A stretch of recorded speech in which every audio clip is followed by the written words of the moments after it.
claimed too many lives around the world and here in America and in New York and in Suffolk County and even in Southampton. So let's pause to remember the lost and always keep in our thoughts and prayers all the brave men and women of our armed services who defend our freedoms at home and abroad each day.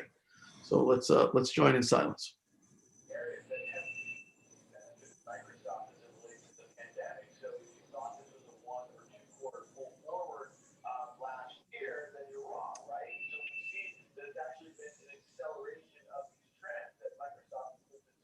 Okay, please be seated. All right, Madam Clerk, would you please call the roll? Certainly. Supervisor Schneiderman, Present. Councilwoman Lofstad, Here.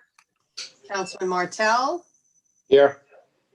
Councilman Bouvier, Here. Councilman Scavone. Present. Thank you. All right, thank you. And we have a few walk-ons. Let's see if we can just get those added to the agenda right away. There's a walk-on packet. I've got a 35724. It's a notice of public hearing to consider amending Chapter 140 Community Preservation Fund to update the town of Southampton Management and Stewardship Plan. We've got 35736, which is our second warrant. 35750, it's another notice of public hearing. It's amending Article 4, Chapter 330 zoning for multi-family planned residential development districts. 35758 awards and authorizes the supervisor to sign a contract with Greenway USA for Flying Point Beach Comfort Station renovation. That's Rick's resolution. 35759 recalls and amends resolution 2021-72 to also authorize an agreement with the Town of Southampton Housing Authority to administer the Section 8 Housing Choice Voucher Program. 35760, sponsored by Councilman Bouvier, reduces the performance bond as it relates to Spion Commons. 35761 authorizes the supervisor to sign documents as it relates to the subdivision map of Hampton's Ponquag in Hampton Bays.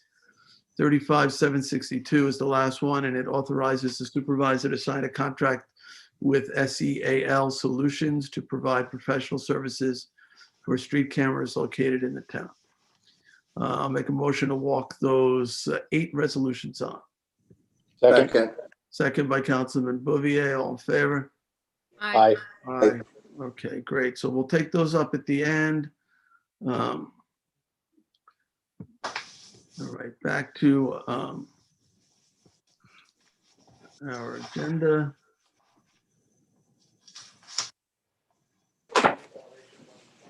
Sorry, my computer's a little slow here.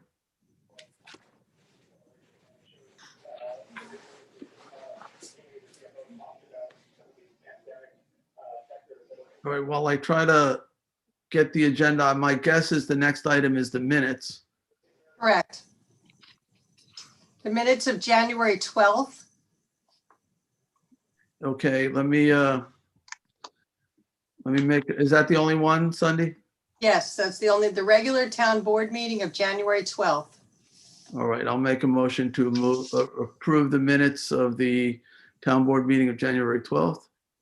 Second. Second. Second by Councilman Scavone. All in favor? Aye. Aye. Aye. Approved. All right. Communications have been received in my office of the town clerk. We have received public notices from the Department of the Army, the New York District of U.S. Army Corps of Engineers, conditional permit authorizations for 5 locations, all on Dune Road in West Hampton. Suffolk County Planning Commission, letter of local determination in regards to battery energy system storage regulations to coordinate the SECRA and lead agency, and to delete Chapter 330-167B3 non-conforming uses and enact Chapter 330-185.1. Sorry, the town of East Hampton, we've received public hearing notices. Of Southampton Zoning Board of Appeals public notice for Meadow Lane, Southampton Village, Village of West Hampton Beach, emergency order filing dated January 15th, and the Zoning Board of Appeals public hearing notice for location on Dune Road, West Hampton Beach. Town fire districts, we have received from the Hampton Bays Fire District a reinstated and continued declaration of district emergency dated January 6th. Letters, emails, and land use applications have been received regarding the following. Chapter 140, transfer and gift portion of Bay Avenue Marina, East Quogue. Chapter 312, prohibit parking, CR 80, East Quogue. Chapter 330-167B3, Zoning Board Authority, and Zoning Board of Appeals application for East Shore Road in North Sea. The following bid openings took place on January 13th for farming opportunities, Town Line Road, Sagaponack, and landscaping services at various town locations. And that concludes the communications for this meeting's agenda. All right, thank you. Before we do the public hearings, it looks like we've got Ryan on the call. I know he's got a meeting he has to get to, but if he's got a couple minutes, Ryan, do you want to give us a brief update on the COVID pandemic situation? Sure. Thanks, Supervisor. I'd be happy to. But the pandemic obviously still continues to be a problem for all of us. Numbers are going down. That's good news regionally in the county, and in our area, numbers are going down. As of Saturday, Suffolk County was looking at a 6.3% positivity rate. That's down from where we were up about 10% just recently, not more than days before that we were up. So we're very happy to see those numbers continue to drop. And a lot of that was up from the holidays. A lot of that was up going as far back as Halloween. We saw an increase, then an increase on top of an increase with Thanksgiving, and the same thing with Christmas and Hanukkah and New Year's. There were just increases on top of increases, adding to the problems. And so we're now finally starting to see a decline from that. But people need to remain cautious and vigilant of the viral spread, and take the appropriate precautions, social distancing, face covering, wearing whenever you cannot practice social distancing, and indoors in line with all of the guidance and executive orders. And just maintaining as best sanitary conditions as possible. Probably the big focus right now at this point is obviously with the vaccine rollout. It's important for us to stress to folks that patience is going to be very important right now. The demand grossly outweighs the supply for the vaccines. We have about 600,000 people in Suffolk County that were just added to the eligibility for vaccination in phase 1B. So about a third of the population of the county of Suffolk is now eligible under 1B. So 600,000 people just in Suffolk County, and the state of New York is getting about 250,000 vaccines a week. You do the math, and that means that there's going to be a long wait, because we're not getting those 250,000. That's for the whole state. They say, on the current path, we'd be looking at somewhere around 7 months if the supply doesn't increase, just to get through phase 1B. Because remember, when we're dealing with the Pfizer and the Moderna vaccines, we are not dealing with single shots, we're dealing with 2. So take that supply and stretch it even thinner, because we have to get 2 shots into the arms of people. Our healthcare professionals and EMS providers were part of phase 1A, and a lot of them just recently and are currently going for their second rounds of vaccine shots. So that process is ongoing at the same time that we're trying to get first shots into arms of people in the 1B category, which includes, firefighters, police officers, teachers, grocery store employees, and population over the age of 65. So when you group all those categories together, you can see how those numbers could very quickly add up to about 600,000 people countywide. adding on to that, so we recognize that there's a huge supply shortage, but there's also a huge demand, and those things don't mesh well together. So when you go onto the sites, it may take some extraordinary waiting periods and effort to try and get through and get an appointment. If you do get an appointment, if you're lucky enough to get one right now while the supply is low and the demand is high, take advantage of it. Take advantage of the closest location you can possibly get to. Be prepared, if you're capable and ready to do so, to accept an appointment that's a little bit further away. If it means going to, Jones Beach, but if you really want to get your hands on the vaccine and you can get an appointment there, that may be the move that you have to make. We are advocating very strongly, and have been for more than a month now, to the state and the county to increase vaccination sites, availability within the town of Southampton specifically, but all of the supervisors for the East End towns have been advocating to have vaccination sites more readily available to our East End community. We definitely have a shortage of availability out here, and especially when we start to talk about our 65 and over population, and really even go up into the 80s and 90s population, the concept of them having to go to Brentwood or Jones Beach is just, to be quite blunt about it, and we've made this very clear, we find that unacceptable. We want to try and have something that's much closer for them. And Riverhead campus of Suffolk Community College is being prepped and ready to be spun up for vaccinations. The problem that they're facing right now with being able to really start to roll that out at that site is the availability of the supply. The state is running sites at a couple of different places, and the vaccines hit them first, and then it goes as a pass through to the counties, and then furthermore to the local jurisdictions. So a lot of that supply is being sucked up for the state sites, and then a limited portion of it makes it to the county sites. And then if we have other small locations that end up popping up anywhere, like Hampton Bays School District, under the tremendous efforts of Lois Clemenson, who's to be commended for stepping up on it, has, I believe, as of yesterday, signed an agreement with the county that if and when the supply does become available, the school district will serve as a point of distribution for the public to be able to try and increase our vaccinations in the area. We have also submitted a number of different locations, about a half a dozen of them, to the state for consideration and to the county to try and increase the odds of getting one or multiple vaccine sites within the town of Southampton. But the supply and demand issue is a concern. Hopefully the Riverhead site will open up sooner than later, so that at least we get something a little bit closer to us at the community college location in Riverhead. As of yesterday, there were about 166,000 doses that had been administered on Long Island. We don't have a breakdown to specifically Suffolk on that, but I will say our percent of dose distribution, it seems to be bringing the numbers up. We're doing a good job, countywide, of getting it out. It's just a matter of getting more of it to be able to get out. The only other thing that I would say is if people do find themselves, especially in our senior population, that may not be either tech savvy or not have even access to be able to navigate the internet and get onto the websites that they need for registration, 311 remains an option for that portion of the population.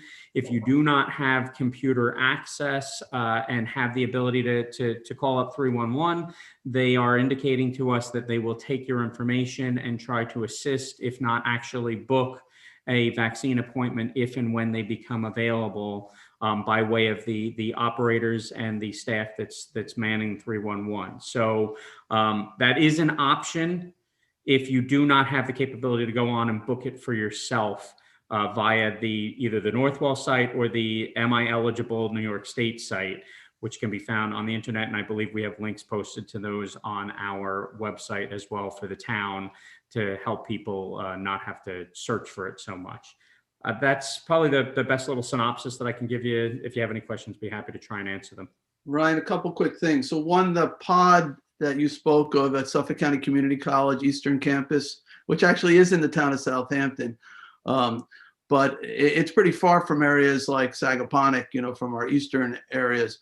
But I spoke with the county executive earlier today. It sounds like that pod will open next week, toward the end of next week, on a very limited basis, though. It's really focused on 1A, not so much even 1B. We're talking about essential employees in certain industries like transportation, education, healthcare.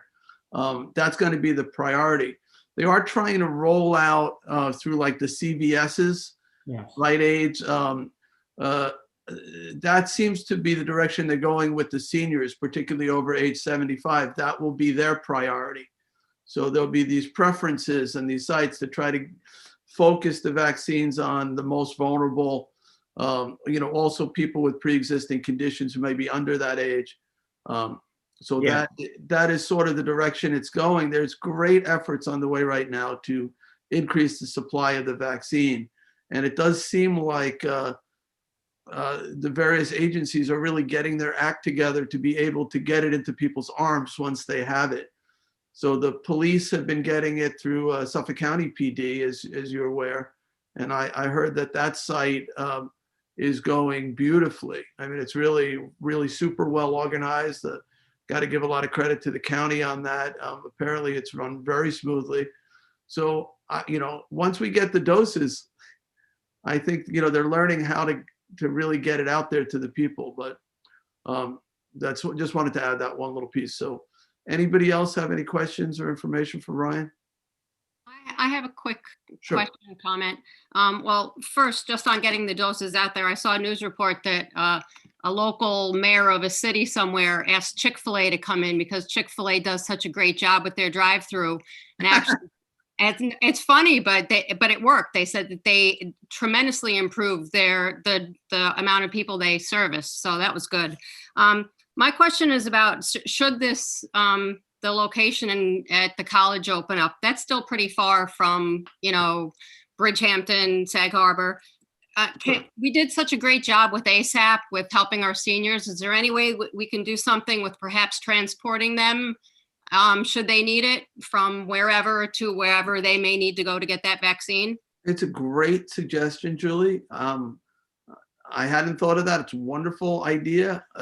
We do have senior transportation programs now. This would be a much broader group of seniors. Ryan, can we look into that idea, whether we can provide transportation? We have the equipment. I will. Anyone who's uncomfortable driving that long distance, I think that would be a great use of, town staff and employees. And whether we can use volunteers like we did in ASAP, I don't know. But Ryan, can we look into that? And Yeah, I will definitely look into that. We have provided the state and county with the Flanders, the Senior Center, the Civics, the Community Center, the Bridgehampton Center, Red Creek Park. We've suggested the possible use of Southampton College. We have met with and suggested the use and provided the information for use of the Greek Church. And they have also met with the hospital, so that may turn into a hospital outreach site. We've suggested several different locations. So in terms of geographically spreading things out, we're considering any and all options and have told the state and county that we're prepared from the town side of things to support the opening of a distribution location in any way that we need to, whether that's security presence, staff, non-medical, staff to just help control the flow on the site and everything else that we might need to do, because they say, in order to run a site with about 16 vaccinators, you need about 56 people on staff at that site in order to make the site function. So it's not a real easy lift, but we're prepared to support that with whatever we need to do from the town. And we've also started to have conversations, and it came up as a topic about, non-ambulatory people and how are we going to get shots to non-ambulatory people. That was a question that was asked from a community member on the Hampton Bay Civic Association meeting last night. So these conversations about what can we do to help either get seniors to locations, help non-ambulatory people get shots in arms, are all things that we are talking about. And if we can make arrangements even with, a CVS or a Rite Aid, that they can set aside a certain day and we can bring people over, or they can schedule out the appointments and work with us and we can get people over, we're more than willing to try and facilitate any of those types of things. So it'll be part of the ongoing conversation without a doubt. And that's one of the reasons that we've also, in terms of our essential workers that are eligible under 1B, we've looked at our, senior shuttle drivers as a very important, part of that, because they're helping to get people from place to place, and would qualify under that kind of mass transit operators. Even though it's not a giant bus, it's still a form of transit for a lot of folks to get around, to get to the doctor's offices and get to the pharmacies to get some of these shots and the other things that they need. So we're trying to support that whole network as best as we can. Yeah, we ought to have equipment because we haven't been bringing the seniors to the senior center. We've been delivering the meals to them. So we might have senior vans and things that we could use to transport people to the vaccination centers. You talked to Diana and Liz on that. Yep. Liz Dwyer, but it's a great suggestion. And I know East Hampton, they're trying to open up sites, and the spot they picked is pretty darn close to our border. So it's really in the Wainscott area. So if you're in Bridgehampton, if that site ends up opening, if you're in Sagaponack or Bridgehampton or Sag Harbor, it's a 10-minute drive. So not too bad. That's a possibility too. All right. Anything else for Ryan? All right. Thank you, Ryan. I know you have another meeting you have to go to, so we appreciate you coming on and updating us. No problem. Thank you. All right. So next, let's move on to public hearings. We have 4 scheduled for this evening. The first public hearing is on the acquisition of lands of. You want me to read it? Yeah, for go you? ahead. I'm sorry. No problem. Go ahead, Sandy. Can you read the Okay. first public hearing notice? Public hearing number 1 on the acquisition of lands of Heatley, Shinnecock Hills, and amend the CPF management and stewardship plan to include the properties. All right, thank you. I'm so used to our work sessions where I read them all. So thank you, Sandy. All right. This will be presented by Lisa Combrink, our CPF program manager. Good evening, Mr. Supervisor, members of the board. Lisa Combrink, Community Preservation Manager. The public hearing tonight is on property owned by the Heatley family. It's located in Shinnecock Hills at 109 and 121 Bathhouse Road. The property is Suffolk County, tax map numbers 900, 209, 163, and 64.1. I'm going to share the aerial for you to see. Everybody see that? Yep. So you'll see outlined in yellow the 2 properties.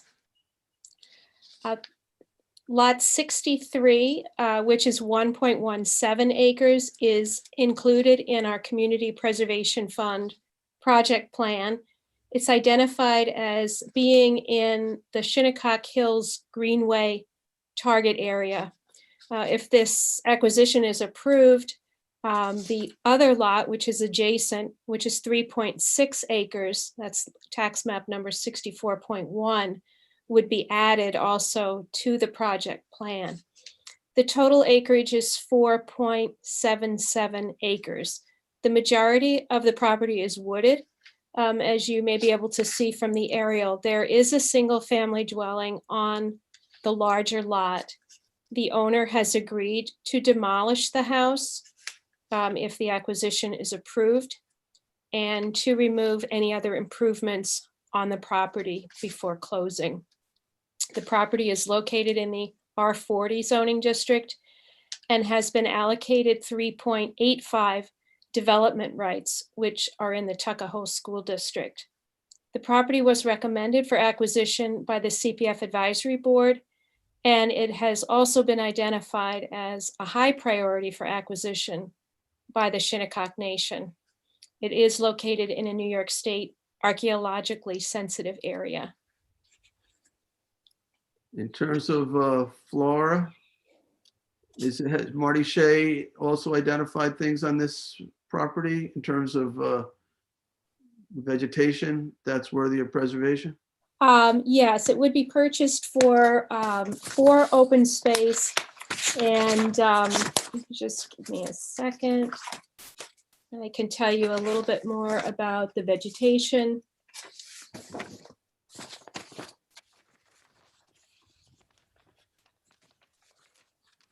Sorry for the delay.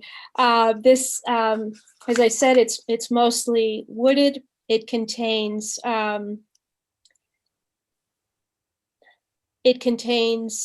pitch pine oak forest,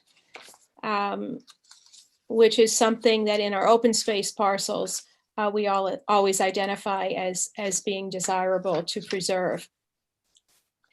What's the price, Lisa, of these lots? Did you say?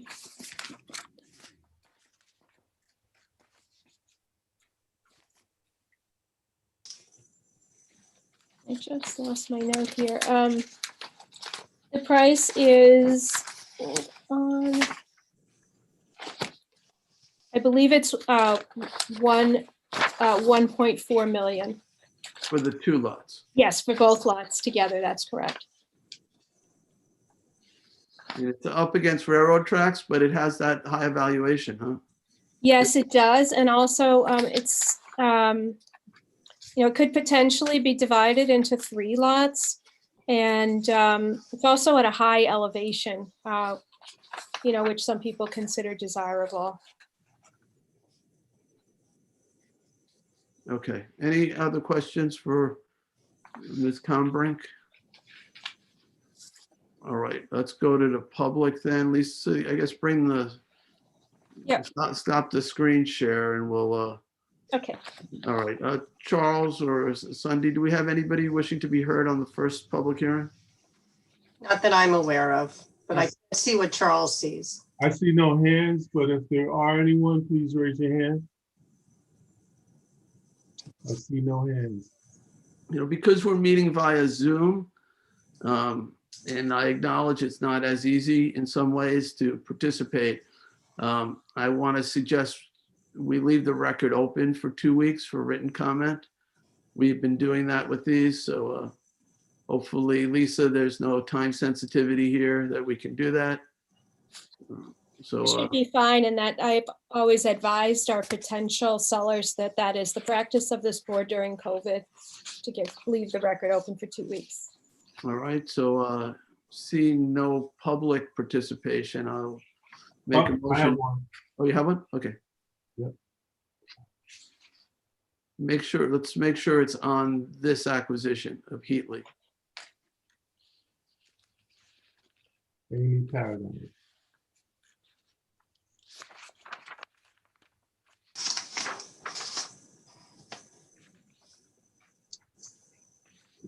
Amy, I just want to make sure that it's the first public hearing you want to speak on regarding the acquisition of the Heatley properties in Shinnecock Hills.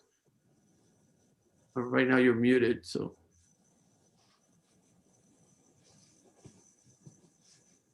Guess she changed her mind. Oh, there she goes. You have to unmute. You have to unmute, Amy.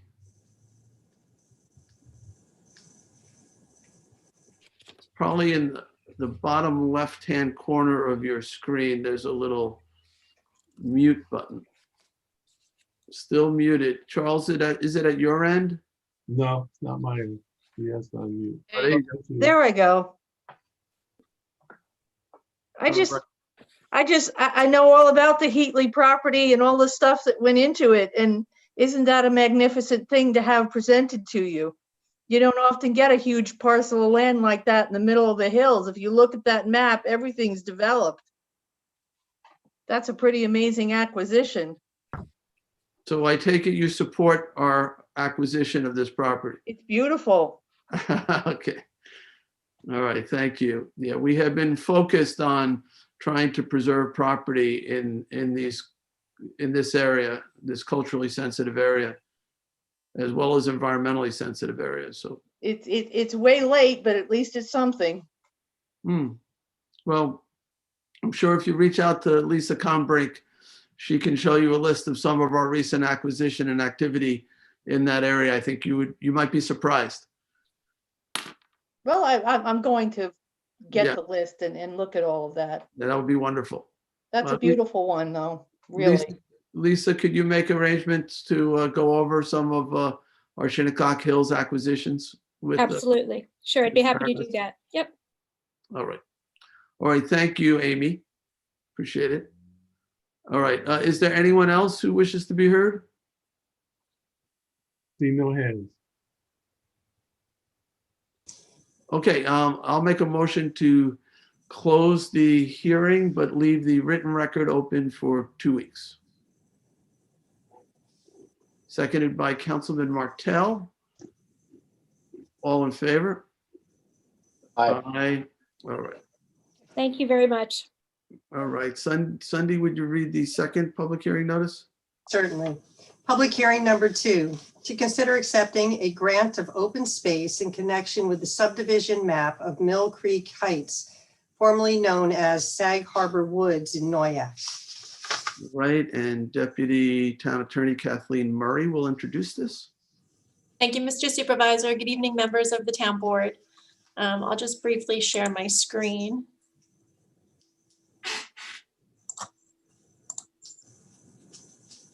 Okay.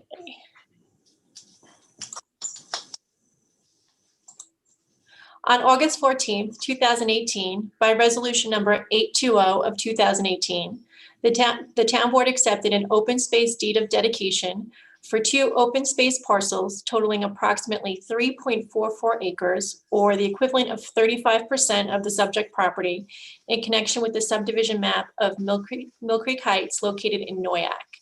And you can see those 2 open space parcels highlighted here in yellow. While the initial developer of the map sought to reserve approximately 2,125 square feet fronting on Noyak Road as a common area for the placement of a subdivision identification sign, the new owner and developer seeks to abandon that plan and offer said piece to the town as a dedication. And you can see that here highlighted in green. By way of background, Mill Creek Heights is an 8-lot subdivision on approximately 9.8 acres located in the R40 zoning district and approved by the planning board in 2017. The planning board then recently approved this map change and recommended acceptance of this 2,125 square feet parcel for open space purposes on January 23rd, 2020. If the board is so inclined to close this, there is a resolution accepting that offer and deed of dedication on the town board agenda for your consideration later today. Does the board have any questions? Any questions for Ms. Murray? So we already have the large piece and the smaller piece, and then we're just adding on the little triangle, Correct. which they were going to put some signage, but now it's going to be open space. Correct. And they're not required to give it to us. They want to give it to us. They're not required to, but they want to now. The new developer has no desire to put that identification sign on there. And it's not a requirement to put an identification sign? No. Okay. All right, thank you, Kathleen. Anyone else? Okay, do we need, well, I guess let's go to the public. Is there anyone from the public who wishes to be heard on this? I see no hands, Jay. Do we need to leave this open 2 weeks? It seems pretty de minimis. Does. I don't see the need for I it. was going to suggest that we close it and leave it open for written comment. Yeah, I just don't know that we even need to leave it open for written comment. Is there a resolution in the packet? There Yes. is. The lot's actually 2,100 square feet, and it's contiguous to property that has already been donated. I think we're on pretty solid ground. Yeah, I think this is pretty benign. I'm not sure the nature of an objection to this, what that might look like. So I'm okay if we close it entirely, but I'm fine with that. everybody okay with that? Yeah, I'm good. We've got no correspondence on this whatsoever, so I think we can close it. All right, yeah, it's basically, it's a gift of a very small piece of property to the town. I can't see it being overly controversial. So, all right, I'll make a motion to close the hearing. Second. Second by Councilman Bouvier, all in favor? Aye. Aye, all right, so that can be voted on later. Thank you. All right, then we'll move on to public hearing number 3. Madam Clerk? Public hearing number 3, to consider deleting Town Code 330-167B3 in connection with the Zoning Board of Appeals authority to approve a change in a non-conforming use and enact Town Code 330-185.1 to have this review conducted by the Town Board. All right, and Janice Shearer, our Director of Land Planning and Development, is here, and Janice will introduce us. Hi, good evening, Supervisor Schneiderman and members of the board. Thanks for having me this evening. Yes, this code amendment is to eliminate subsection B3 of Chapter 330-167, where the zoning board has been enabled to go from one non-conforming use to another. And the legislative intent obviously says the town board would like this power as you are the legislative body that makes these, typical zoning, legislative acts of zoning. And when someone is going from a non-conforming use to another, it appears that they're kind of changing to some extent what's, the zoning on the property. So you're the best suited in that way as you look at zoning in terms of land use policies and the interest of the whole community and how it relates to the comprehensive plan. So that's, I think, the reason why you're seeking to do this, to have that kind of certainty with your board. And that makes sense to me as well. Thank you. All right. And are we, Janice, are you or Jim aware of this type of provision in any other town? Because I have never seen it before. Typically, if somebody doesn't, somebody has a non-conforming use, the idea typically under zoning is one day it will become a conforming use. So whatever that zone is, it'll be one of the uses articulated or allowable in that zone. Sometimes people actually lose non-conforming uses through inactivity. They become abandoned and they must revert to conforming uses. This is a bit of an unusual provision that says you can pick another non-conforming use, a use not allowed in that zone, maybe not allowed in any zone, as long as currently the zoning board deems it to be better than the current use. So if I give an example, we have a number of junkyards. They are certainly not allowable today, but they're grandfathered uses. If somebody felt that a shopping center was a better use for the community, or amusement park, or whatever they might propose, as long as the zoning board by simple majority said yes, then they could transfer from the one non-conforming use to the other without even going to Suffolk County Planning Commission. So typically a zone change is looked at fairly carefully. It's looked at as potential spot zoning. It's looked at against our comprehensive plan. There's a great deal of public input. The zoning board does have the power to grant relief from the code itself.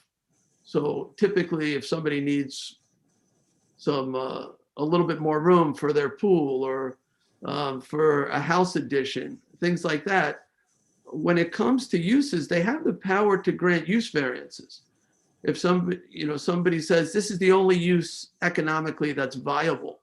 Yes, that's a very, very high standard, as you know. It's a very high standard. So when I look at this law and I say, okay, the zoning board can allow a new use on the property that doesn't currently exist and doesn't exist under zoning, it's hard for me to say that that is not a change of zone. And the new use becomes permanent. And when I look at municipal law, I don't see where the zoning board has the power to rezone a property. That power is reserved for the town board without the ability to delegate it to the zoning board. So if I use the example of, let's say, the Hills development, they did not have a non-conforming use there. They had vacant land. had they had a sand pit or a brush dump or whatever it might be, they could have argued that their golf course and their subdivision could be granted by the zoning board by simple majority. And as you know, the town board ultimately ended up not supporting that project. It needed a supermajority vote for it. And it was a lot of public input on that. So it just strikes me that those types of zone changes, I don't know why it was placed in this under the zoning board to begin with. I don't understand it. That to me should have always been with the town board. And I wrestled with this, whether it should even exist. We no longer have PDDs. Should a non-conforming property have the ability to switch to another non-conforming use? And ultimately decided rather than to get rid of it, to put it in front of an elected body that already has the power to rezone. And to me, that's the genesis of this. So I just wanted to provide that. But I'll go back to my early question. Have you ever seen this before? I have not. And representing municipalities throughout the island, I have not seen this as a power of the zoning board of appeals. I think in one of the letters we received, an attorney mentioned that he thought that the village of Sag Harbor has this power. I'm not sure. At the time to check that today, but I believe it is definitely a unique power, and whether it's something that's rare as far as my experience is concerned. Can you explain how our ability to zone, Jim, is actually passed down from New York State? Sure. Yeah. All your powers are really generated from New York State town law, and they delineate the powers of the town board.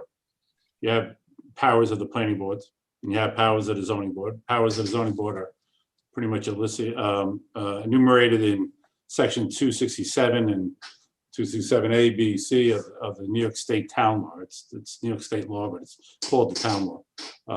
And so that they give the powers, and like you mentioned, typically zoning boards grant area variances, building, reducing side yards or lot areas, and on a very, very rare occasions, they grant use variances. Sometimes zoning boards also have the power to grant special permits if the applicant meets certain conditions. That's the typical use, the powers of zoning boards. So Planning in a boards, as case you know, where if somebody, let's say, had a non-conforming gas station in a residential zone, and they said, I want to turn it into a restaurant, not a gas station.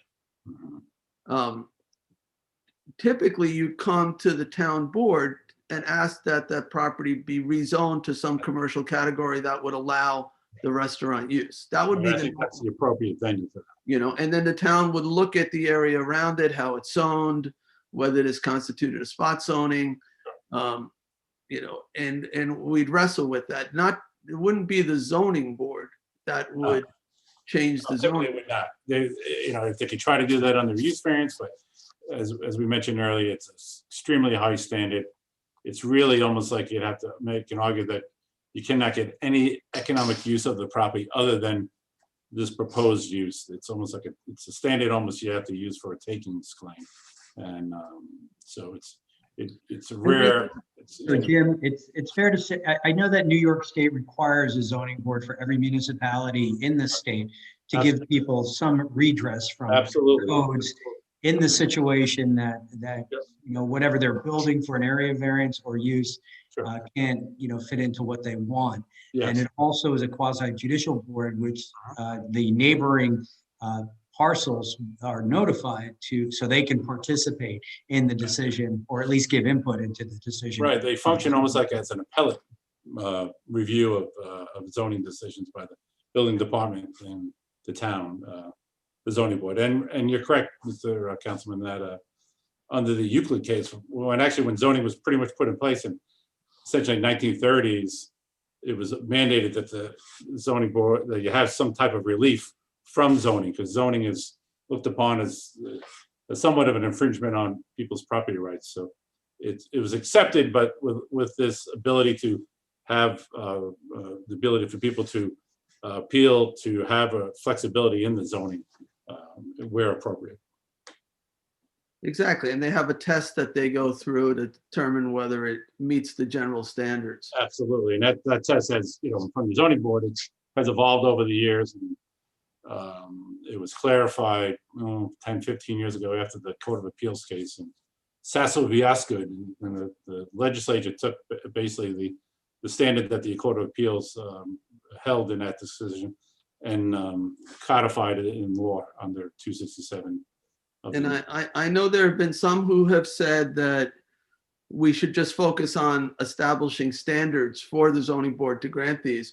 And of course, I looked at that, but ultimately felt that this power was a power that is improperly placed with the zoning board, that it ought to be, if you're going to have this type of thing, it ought to be with the town board, which has zoning authority. I know some people said, well, you're trying to abolish the zoning board. That's not at all bizarre. That's absurd. It's not in any way taking any powers away from the zoning board, except this one power that I think was improperly placed with them. And normal duties of just the for zoning example board of are that, fully intact. Yeah. and an example of that, I think we did a quick check. I asked my zoning board counsel here, and I discussed this with Janice, how many applications like this before the zoning board. They say about it average out to like less than one a year. So it's a very, very, very small portion of what the zoning board does. And under this law, Jim, the ones that are in process, Stehecki and Dockers, I don't know if there's any others, we would assume them in wherever they are in the process, right? They wouldn't have to go back to the beginning. That's correct. If that was the desire of the board, we could do that. We effectuate that with the way the law is proposed now. Okay. Any other questions for Janice or Jim? All right. I know we have a couple people in the public who wish to be heard on this. Do we have an order, Sunday or Charles? I know Cheryl Heather from the Business Alliance wanted to be heard, and I think there was one other. Anybody know? Dennis Downs was first, I think. Okay, Dennis Downs. Mm-hmm. All right. Do we want to bring Dennis in? I am, as we speak. So while we bring Dennis up, we typically afford the public 3 minutes to make their comments known. We ask that they identify themselves for our record. I know Dennis, I can identify him, but it would be just for our recording, it would be good to have him speak on this. So Dennis? No, I don't see. Oh, I see him. 1 second. He's coming.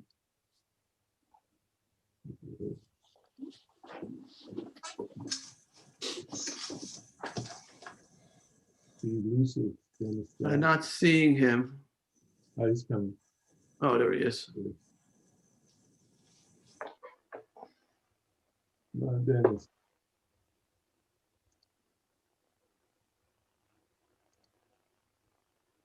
Have to put on his. We're getting there. Unmute, please. Unmute, Dennis. Long time no see. Good to see you. Can you hear me now? I can hear you. How you been? Fine. Mr. Burke, yes, Sag Harbor Village does have that code. I wrote it into the code back in the 80s for a very good reason. Sag Harbor is full of non-conforming uses, little mom and pop stores. And last year, the Village of Sag Harbor Board of Trustees took a look at it to say whether they were going to do away with that code. And they realized that after I made the argument to them, just drive around and look at all the little mom and pop stores we got throughout the village. We're losing them. Every year we lose 1 or 2 more. We used to have little butcher shops, grocery stores throughout the whole village. All of them are disappearing. That changes the fabric of the Village of Sag Harbor. We're a small village. These are little quirky businesses, mostly run by single families. We don't have the big, sand pits like Sandland, things of that nature. But we do have a lot of little stores throughout the village. I'm working on one right now in Bridgehampton Watermill area where it's an old gas station that's been there since the 1930s. It's now being used as a automobile repair shop, and as well as a facility for repairing motor vehicles, body work, painting, things of that nature. They've been before the planning board for a couple of years now, trying to work out a plan, which we finally got to a consensus that where they wanted the building and where they wanted the parking. We were going back and forth for many months on that issue. We finally came to a consensus on it. I have an application ready to go to the Zoning Board of Appeals, and of course now this issue is now coming up. This is a perfect spot for the change of use from the non-conforming rundown gas station that's got like 50 cars parked out there. It's a Hertz rental, it's everything. They used to sell appliances in this store. Julie, I know you know it because you were on the board and you saw it probably. But anyway, we wanted to build a small 3,000 square foot retail store with affordable housing on the second story. It's right near the hamlet of Bridgehampton. You can walk into Bridgehampton and go grocery shopping. The old IGA is like about 1,000 feet away. If we had to go for a change of use before the town board, I have no idea what you would do. I really don't know. I don't know whether you would adopt the recommendations of zoning board, the planning board, or if you'd say, no, we want this to remain either agriculture or it's zoned R40 right now. We're right next door to the farm stand where they sell apples, and all the land behind us is pretty much farming, and then we've got a cemetery and residential structures all around. That's just for one piece of property, but I would hate to see us lose all these little mom and pop stores that we have scattered throughout the town. I understand what you're trying to do. I think it's commendable, but there's got to be a better way to do it. Maybe it's giving instructions to the Zoning Board of Appeals on when they can and cannot grant these variances, because you don't want I don't know, you had a tennis court going to a daycare facility, say, I forget up in North Sea, I forget exactly what it was, but, you know, it was very controversial. This so far has not been controversial. We went before the Bridgehampton CAC. They were sad to see the gas station operation go, but they recognized that this was an improvement to the area. So that's my 2 cents. Thank you. Thank you, Dennis. Can I ask you a couple quick questions? You know, you talked about the little mom and pop shops, and you want to see them stay, right? So they're not looking to go from one non-conforming use to another. They're looking to stay as a non-conforming use, and they're grandfathered. I mean, the one thing that you can look at is making those conforming uses. If everybody thinks a little neighborhood shop is, you know, they never want to see it disappear, it should be made a conforming use. And that's something that could happen through the town board. Well, in the village of Sag Harbor, I'm just going to speak to that for a second. The problem we had with these little mom and pop stores, we had a butcher shop that my parents used to shop in back in the 50s. We lost that when the A&P came in, and you know, it got to a point where they had to close down because they couldn't compete, and that became a house, which is everything. It's residential. But we have others. We have, for example, the building at the corner of Germain and Madison, which has had multiple uses over the years. Now it's being used as an office on the ground floor for a landscape development company, and the apartments are up above.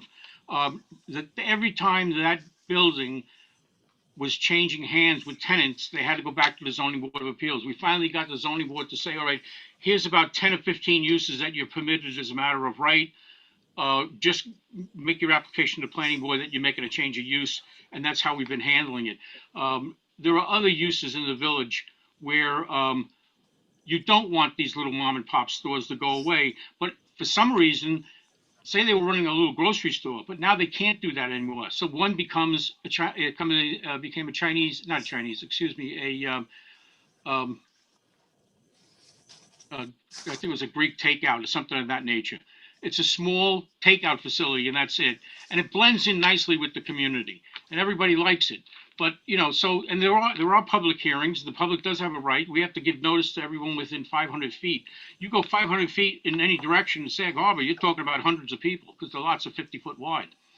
Dennis, So, I mean, that's just the village of Sag Harbor. I mean, but I think you probably have similar situations in the town. in the village law, is it, and you wrote it, you mentioned you wrote the law. It's identical to Southampton Town, Does it go in front of the zoning board or the village trustees? zoning board.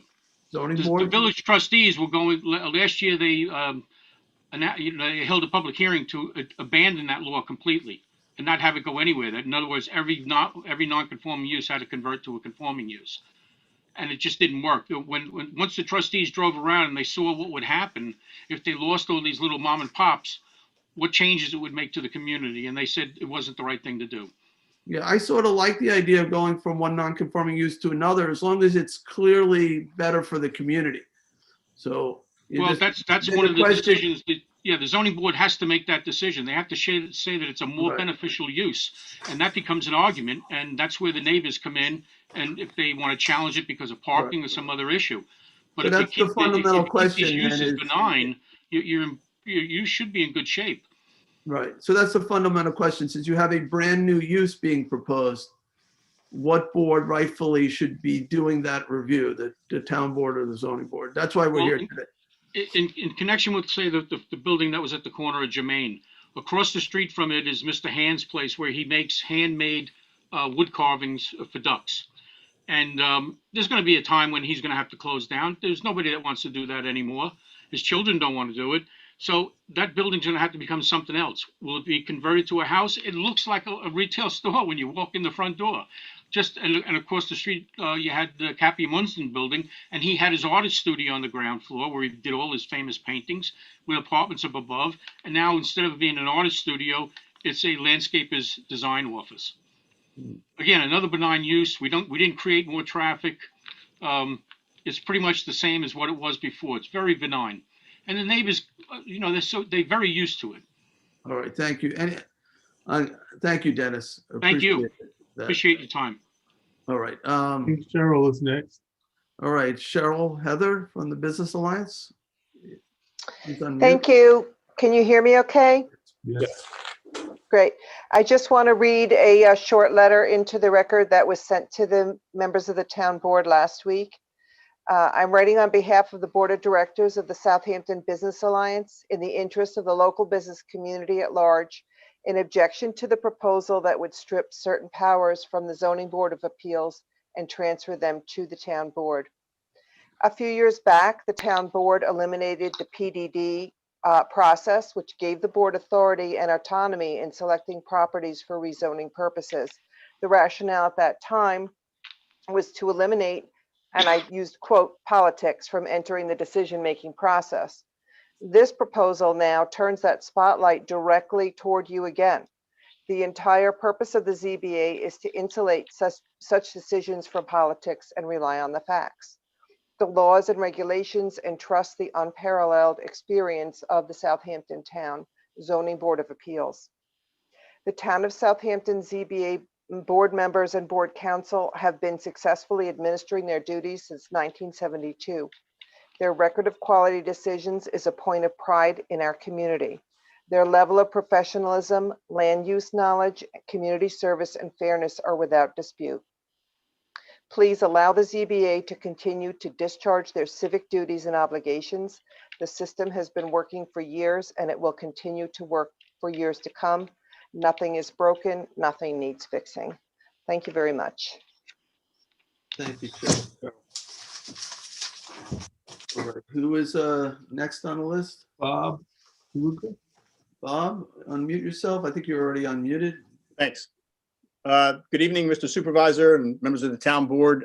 First, just as a footnote, we don't know, when I was dialing in earlier today, you hear a lot of what you guys are doing with COVID and all of that, and it's easy to just kind of move on, but I just want to thank you all for the efforts that you all have made. This is really a tough time for municipal governments on many levels, and every effort is really appreciated by people in the outside world. So thank you for that.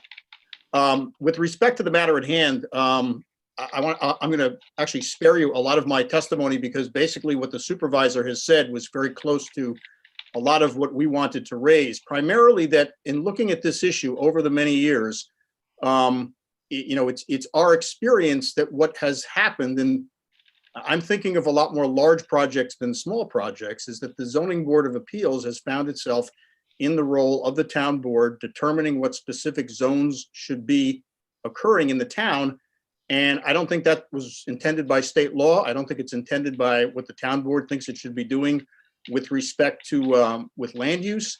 And I'm not so sure that the Zoning Board of Appeals knows that it, it landed on this issue that could be putting condominium projects in and, redesigning restaurants in the coastal zone or any, or children's camps or any number of other things. There's a massive difference between a minor variance, an area variance, even a use variance, which is so highly selective under New York state law, and the criteria are so strict, versus a very open-ended,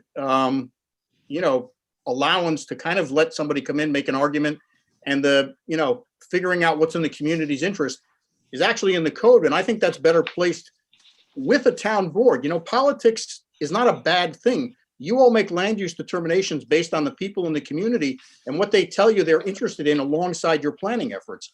That should be the job of a town board. That's the positive part of politics.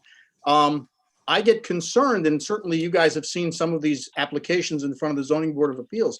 These are much, much bigger decisions. Mr. Downs brought up a couple of issues there, which may be very small and isolated for Sag Harbor.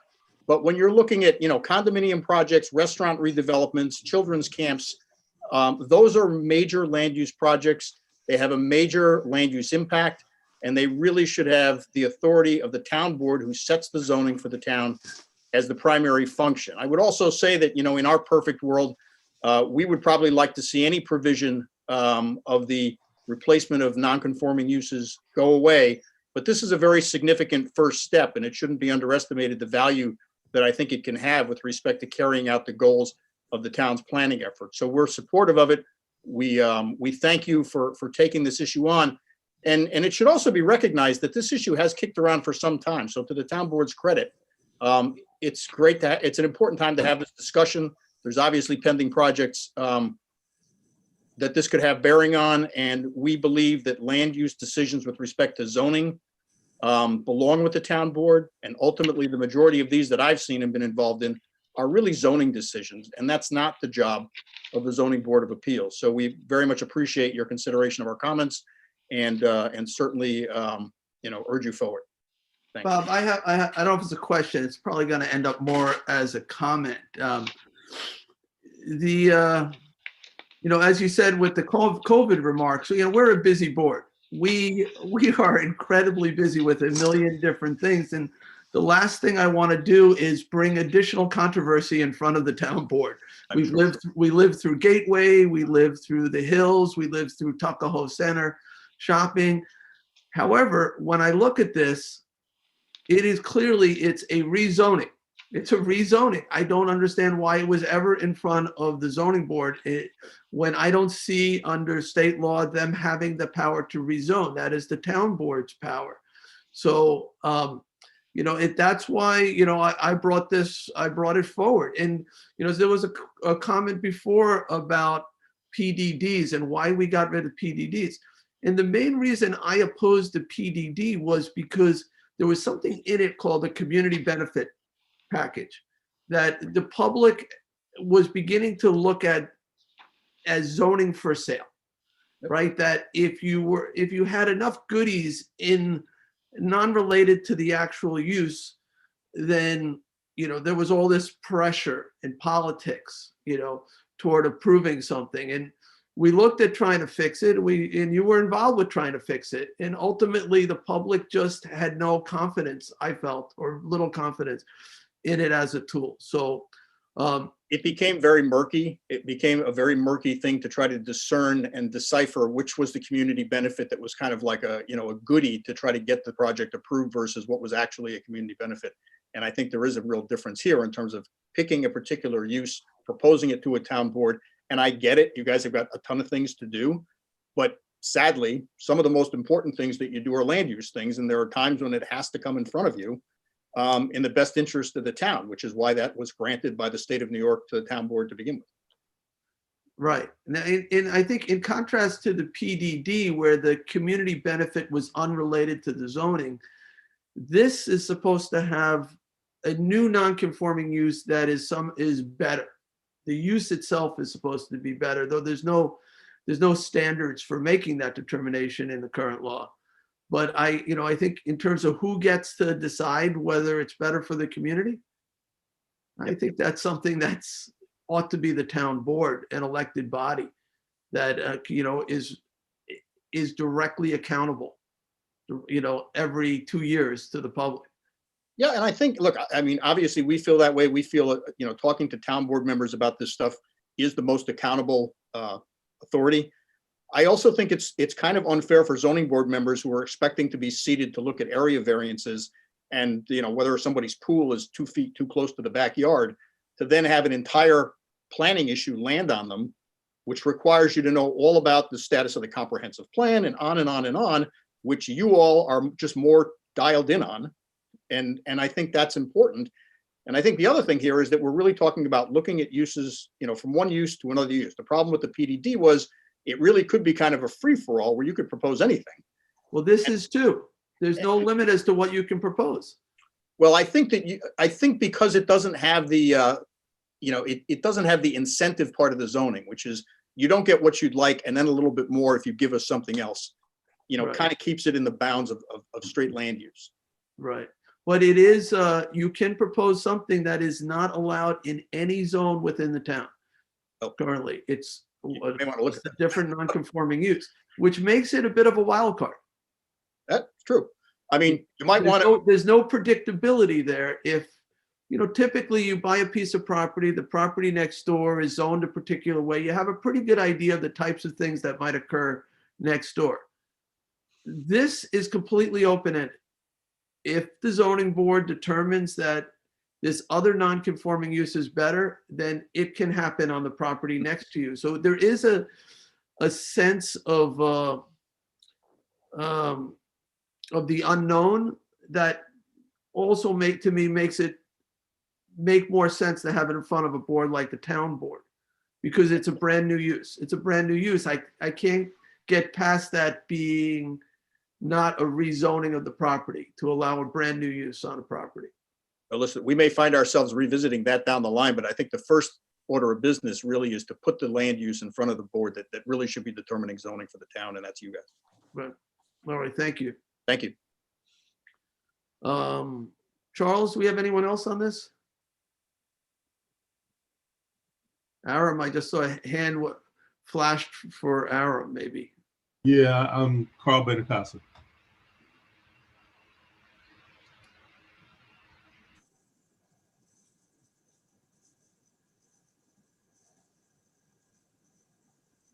And Aram is already on. I see. Is that Carl Benacasa too? Yes. There he is. Hey, there's an old familiar face. See you all. Young familiar face. Nice to see you all. First, a point I'd like to bring is that we keep talking about how it's akin to a change of zone, and I understand how changing from one non-conforming use to another could be looking at that. But I think a distinctive factor that needs to be considered is when you change from one non-conforming use to another, you're not changing the underlying zoning, you're changing the use. And if that second non-conforming use is abandoned, you get conformity. And that's something that needs to be considered by this board. A concern that I have is if you give that power to the town board, to the legislative body, who is empowered to change zones, but granting a new nonconformity eliminate the possibility that you could actually get a conforming use down the road if the second nonconformity is abandoned. Now, the ZBA does not have the power to change the zone. So there's never that concern with retaining that decision by the ZBA. It's actually a thought that I had as I was listening to the arguments tonight, and I was curious if that was considered. I'm not sure I'm fully understanding your question. If under the current regime, if the zoning board grants the new use, yes, it becomes a conforming use. Even though it's not a use allowed in the zone, the ZBA decision itself makes it permanent. That's my understanding of it. No, it would go to a new non-conforming use. A new which could be non-conforming. abandoned. Yeah, an illegal non-conforming use essentially, right? So It's a permitted non-conforming use, which could still be it's abandoned. permitted as long as So if it's- you go from a gas station to a restaurant in R40 district, if that restaurant ceases to be used and is abandoned, it goes back to R40. But if that decision-making power is left to this board, to the legislative body, there's an argument to be made that it can't be abandoned because now it is not just a permitted nonconformity, but a conforming use, an actual change of zone. I believe that's correct. So if, let's say, we use the example of the gas station to the restaurant, Yes. right, in a residential zone, we now, the zoning board, whatever, took the non-conforming gas station, made it a non-conforming restaurant.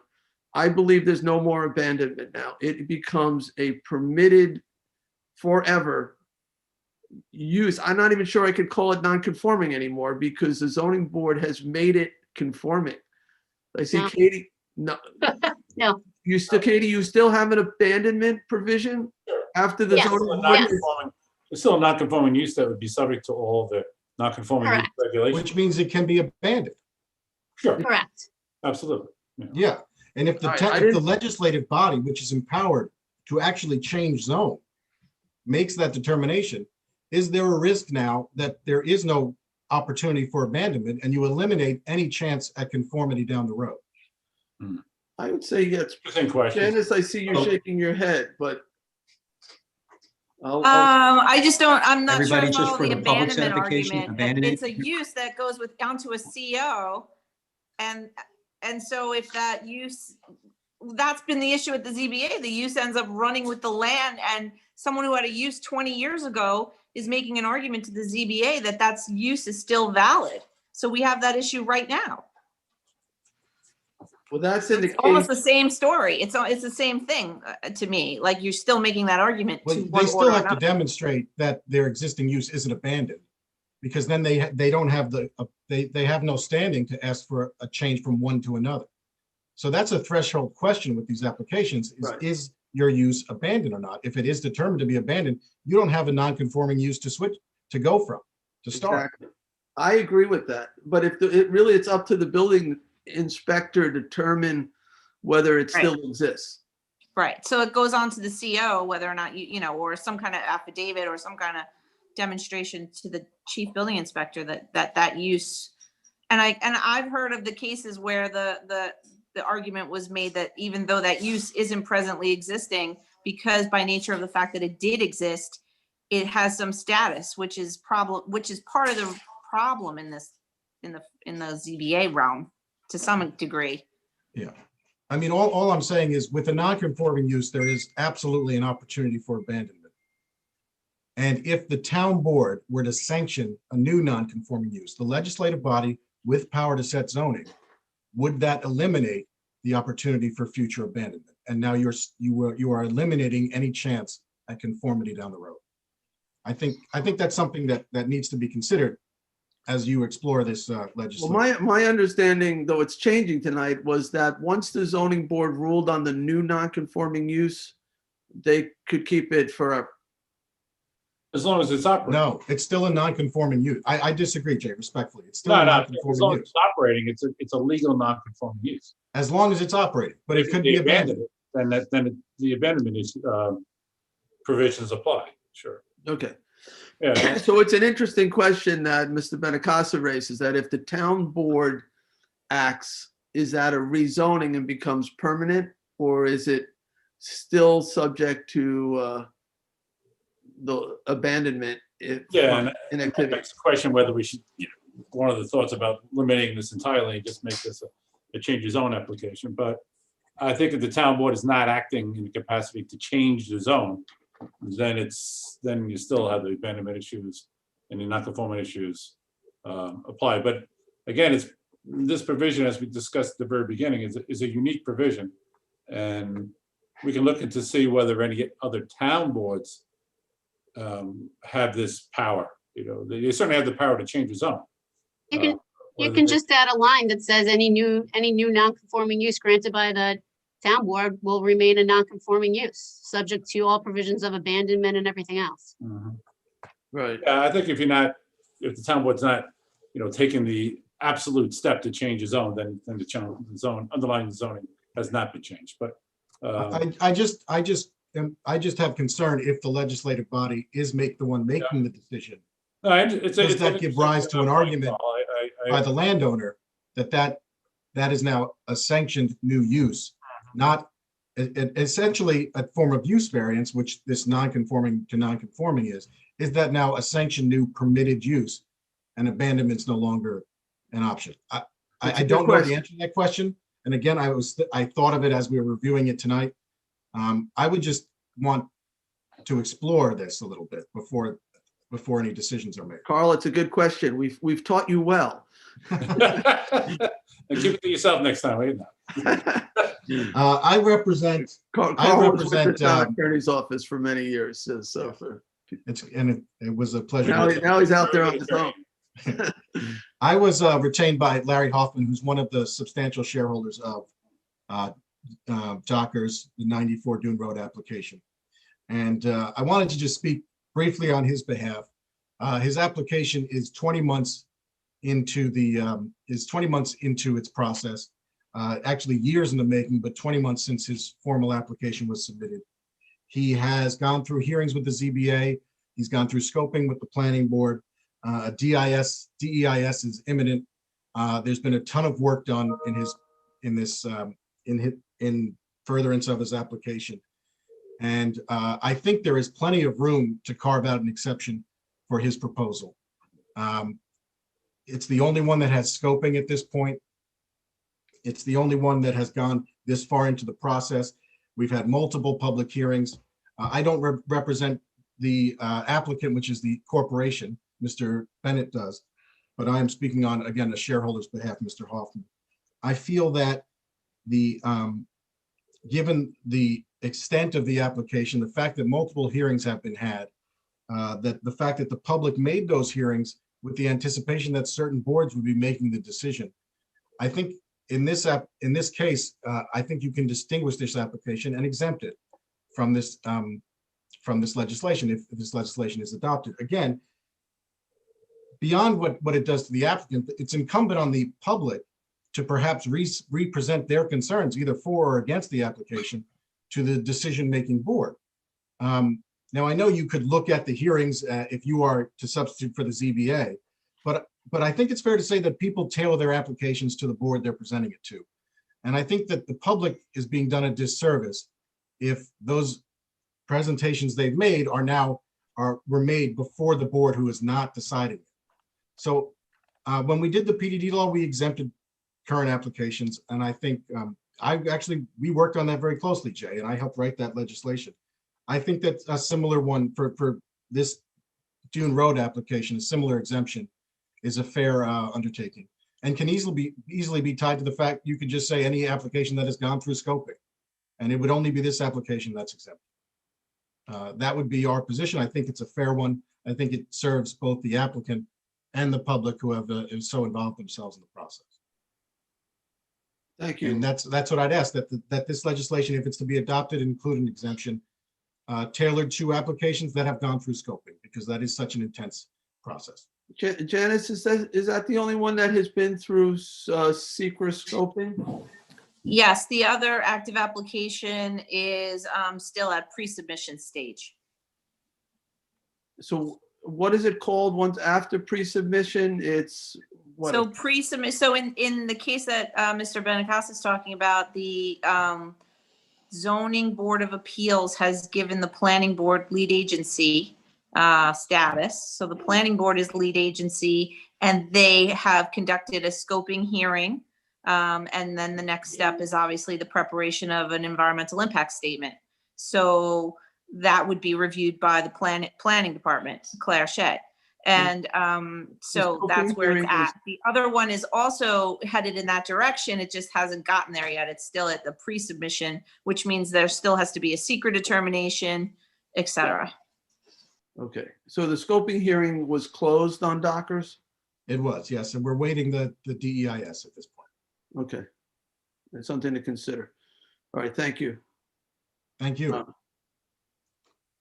right, we have another speaker. Aram, is this something you were going to speak on too? Yes, it is. Thank you.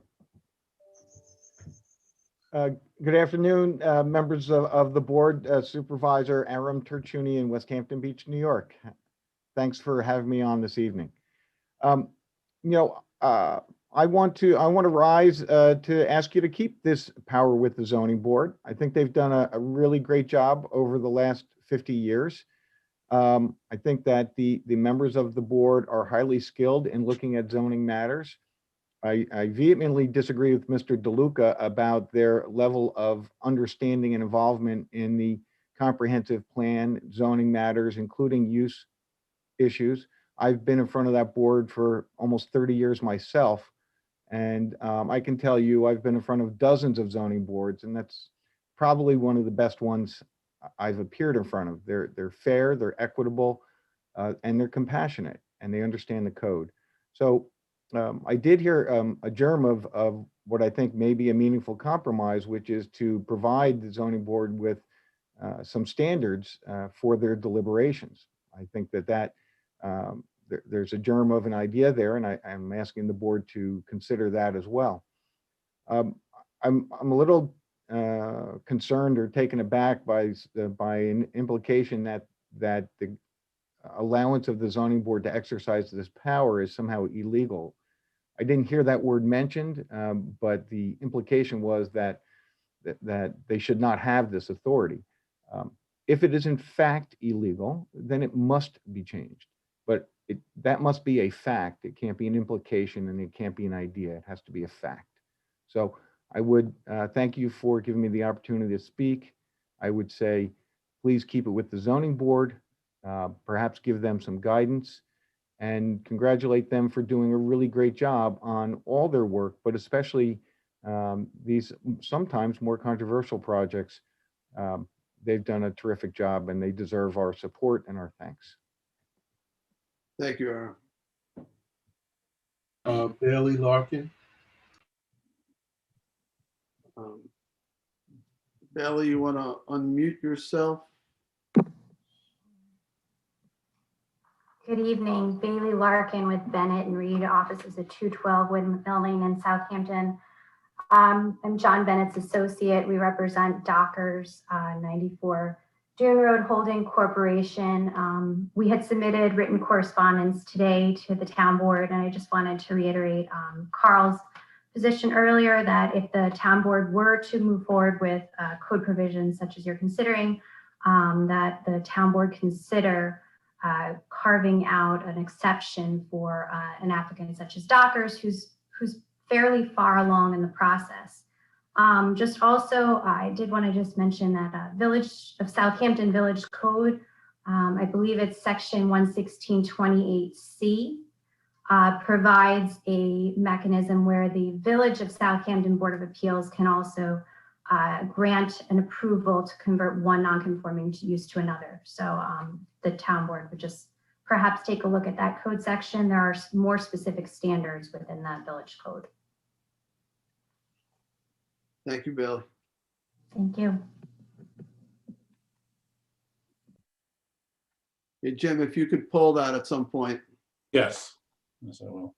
We did receive a letter today, Mr. Supervisor, from Mr. Bennett, but it was after, I want to say 5 o'clock. We did distribute it by email to all of you, but it'll be entered into the record. It just came at a late time. All right, was there anyone else who wishes to be heard? I see no other hands. Again, this is one of those circumstances where I feel like Zoom is not the perfect platform for these types of public hearings, and it's not so easy for the public to access the board. I would suggest we leave this one open. It is controversial. Clearly, there are different sides to this. And I perhaps not just leave the written record open, but maybe allow additional public comment. Sunday, when is our next public hearing? Public hearing, oh goodness, hold on. I'm not in my usual office right now. Just looks that way. Let me just grab a calendar. Hold on. Town board is February 9th. The next town board meeting is February 9th. I'm Thank you, sorry Jen. for interrupting here. I wanted to say something and I'm not sure that my hand is being waved the right way. Who was that? Is that Amy Amy? Paradise. You wanted to speak on this hearing regarding the, I think this is the most critical thing you're discussing in this whole meeting. all right, I can't see you. I'm okay. Maybe turn your video on and we'll certainly entertain your comment. I'm an outsider to all the legalese, but when I listen, I hear a lot about the community.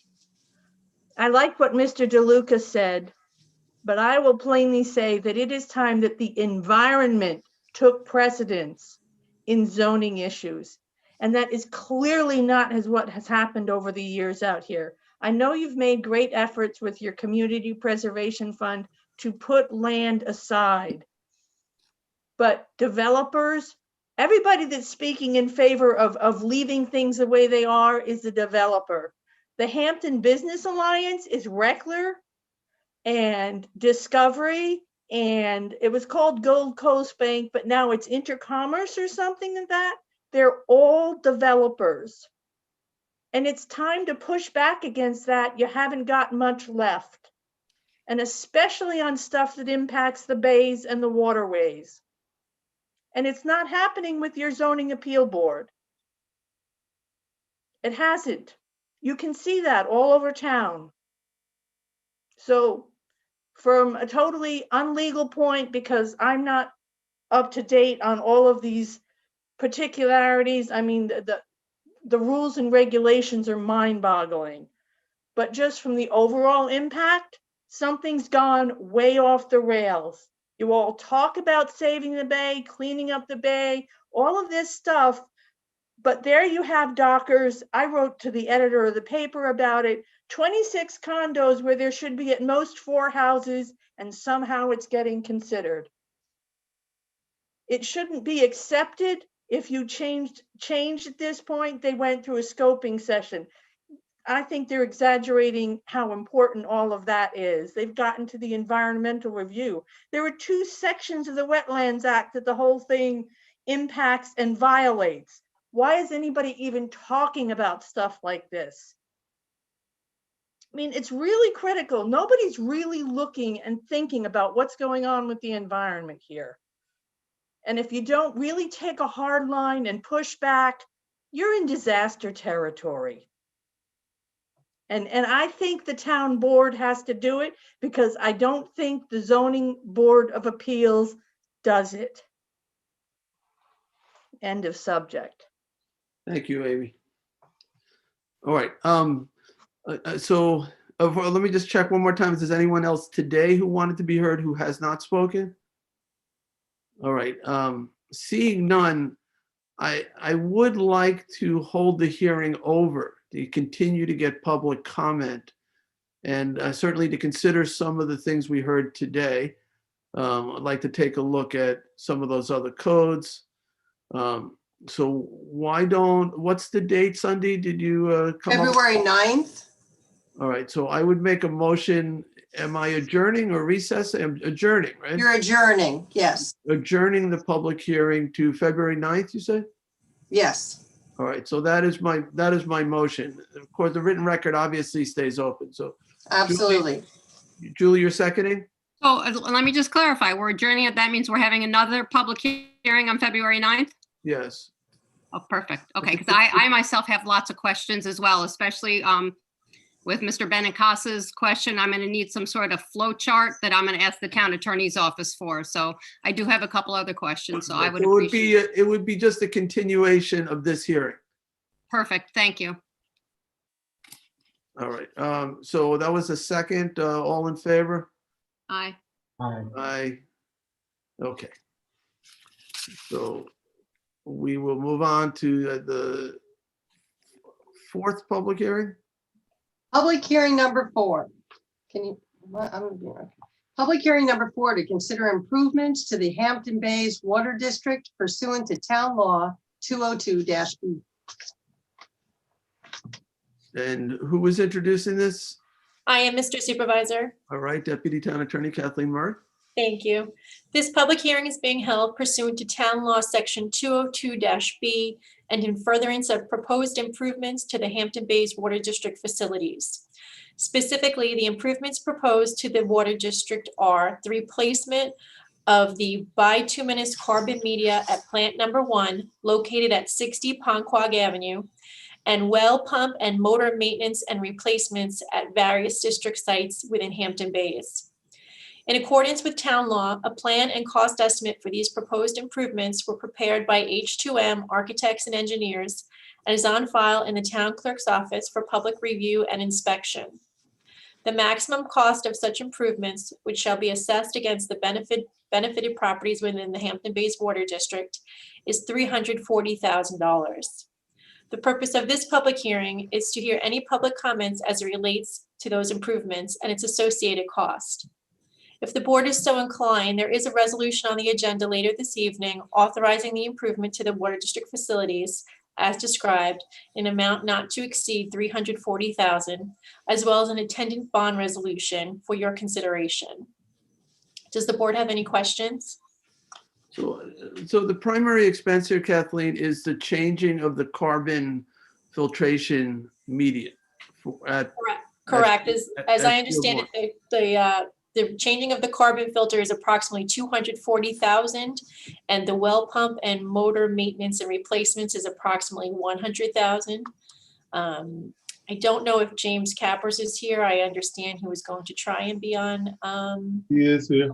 Oh, great. He might be able to better speak to that. Kathleen, there's a accompanying bond for this. Correct.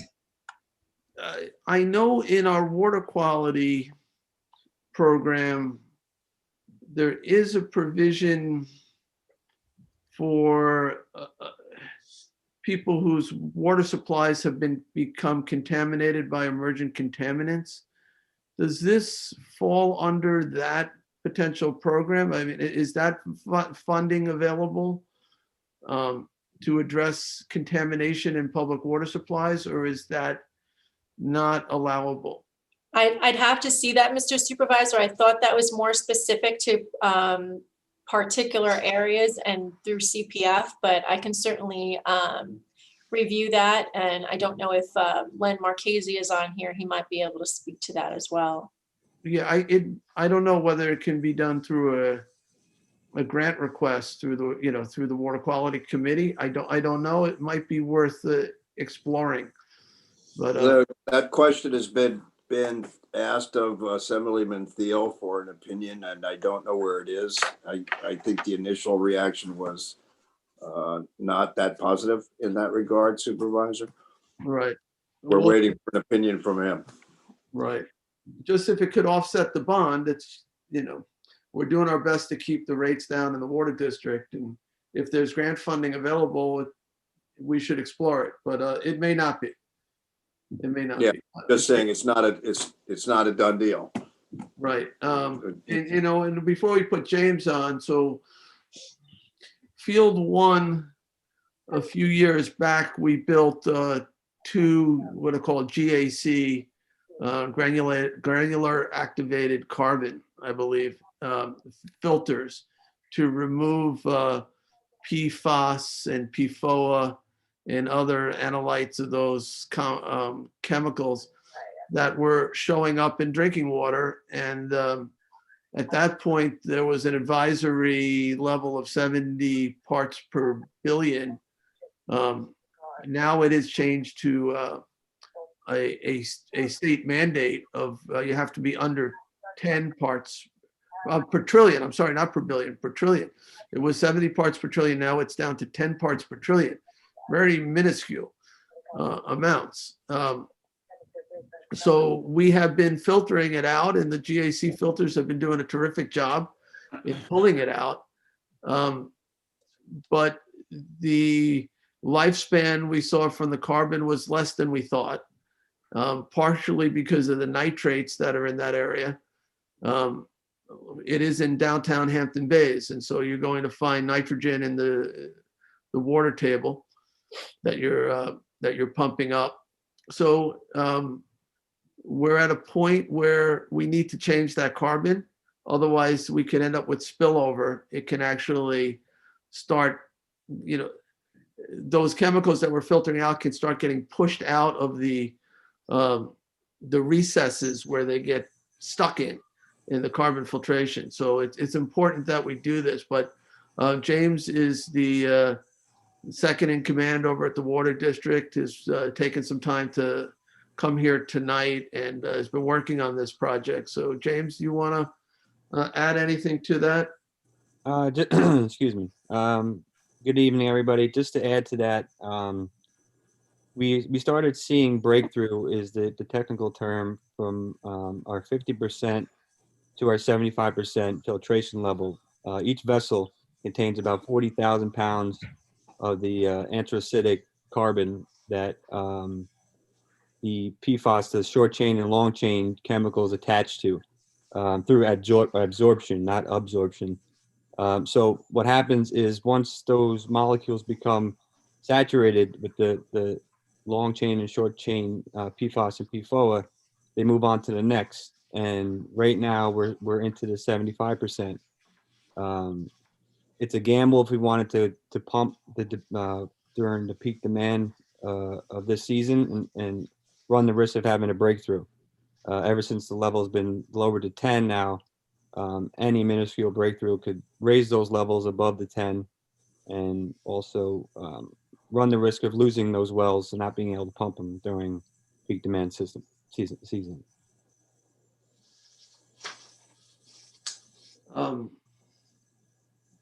And in terms of whether the CPF can be used, I would say we should move forward, authorize the bond. And if for some reason we can use it, then we have that policy decision to make. There might be other grant money out there. We have gotten some state money in the past toward actually building those filters. So there might be other sources for clean drinking water. Well, Jay, also too, to put in, we also have that litigation that we're in with the manufacturer of the AFFF foam that hopefully we're trying to take the cost, the burden off of the ratepayers and put it back on the polluters and let them pay for the carbon exchange moving forward, depending on when the litigation is over.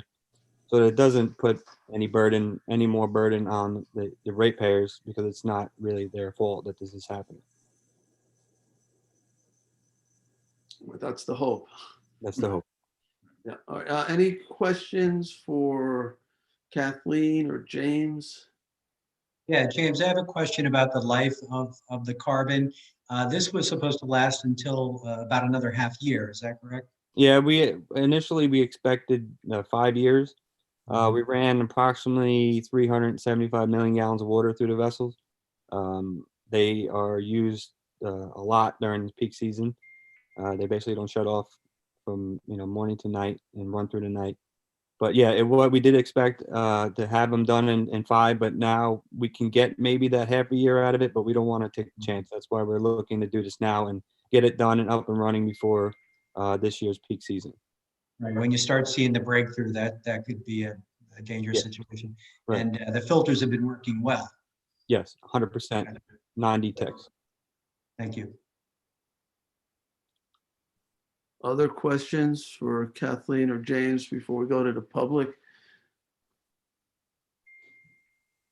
All right, seeing none. Charles, do you have anyone wishing to be heard on this 4th public hearing? I see no hands, sir.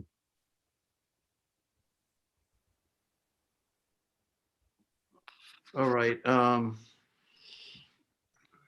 There's a time sensitivity here that I don't know that I want to leave this one open. I feel like the longer we wait, the more dangerous the situation could become, or precarious, or whatever the word you want to use.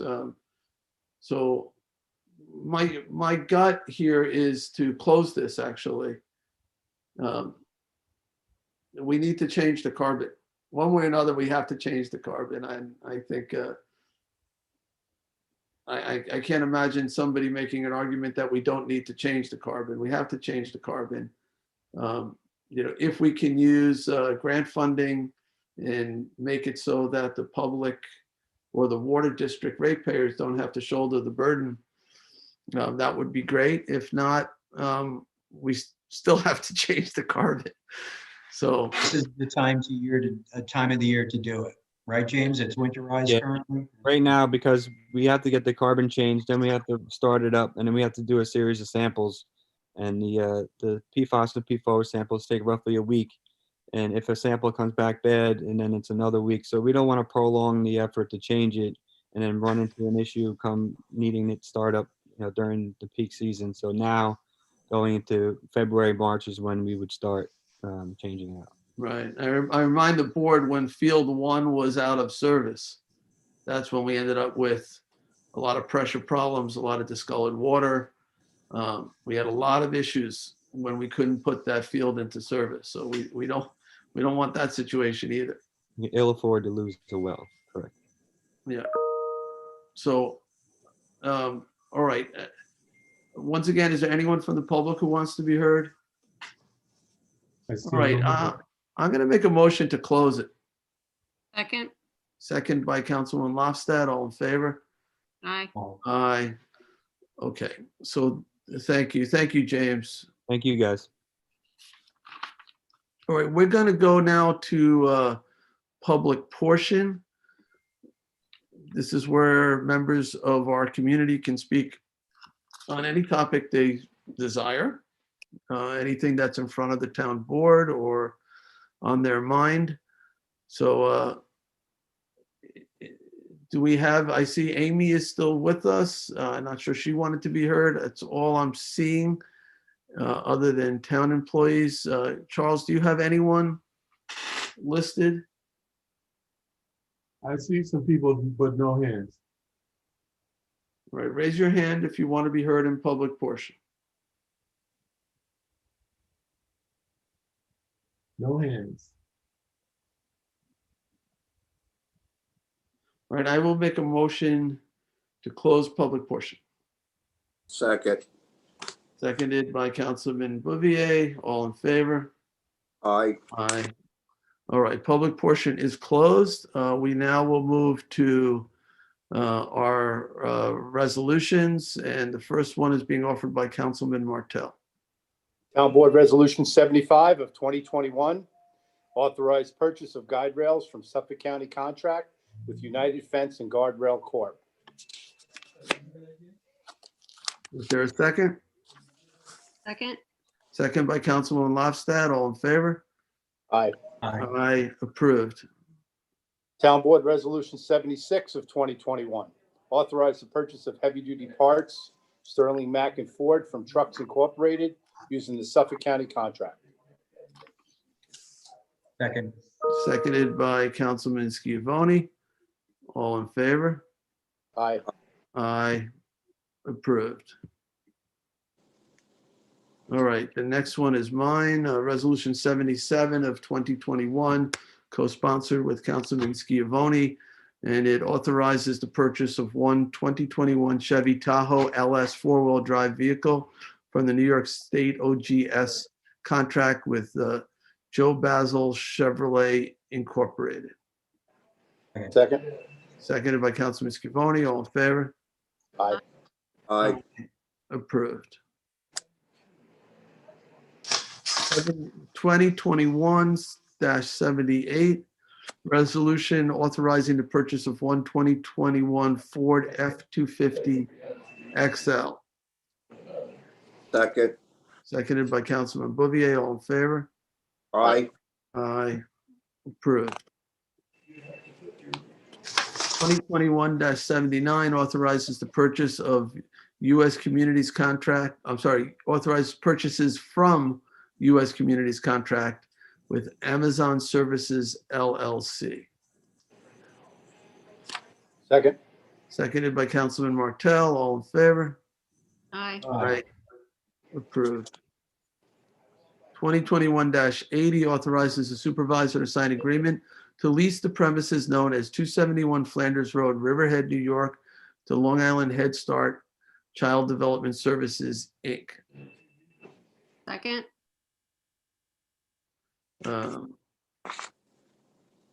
Seconded by Councilwoman Lofstad. Although I think it should be Flanders, but it says Flanders down farther. Yeah. Okay. All right, we had a motion and a second. All in favor? Aye. Aye. Approved. Aye. All right, 2021-81, authorize supervisor to sign contract extension with Fisher Signs and Shirts LLC to provide various signs to the town. Second. Seconded by Councilman Schiavone. All in favor? Aye. Aye. Approved. 2021-82, authorizes the supervisor to sign DPP with Toshiba for copy machines from Eastern Suffolk BOCES contract. Second.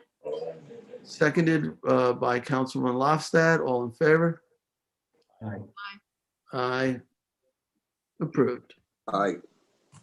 2021-83, authorized supervisor to sign engagement letter with Naraki Smith LLP for professional services. Second. Seconded by Councilman Schiavone. All in favor? Aye. John? Town Board Resolution 84 of 2021, authorize the purchases of automotive Ford vehicle parts and services from Suffolk Contract with Newlands Bay Shore Ford Incorporated. Second. Seconded by Councilwoman Lofstad. All in favor? Aye. Aye. Aye.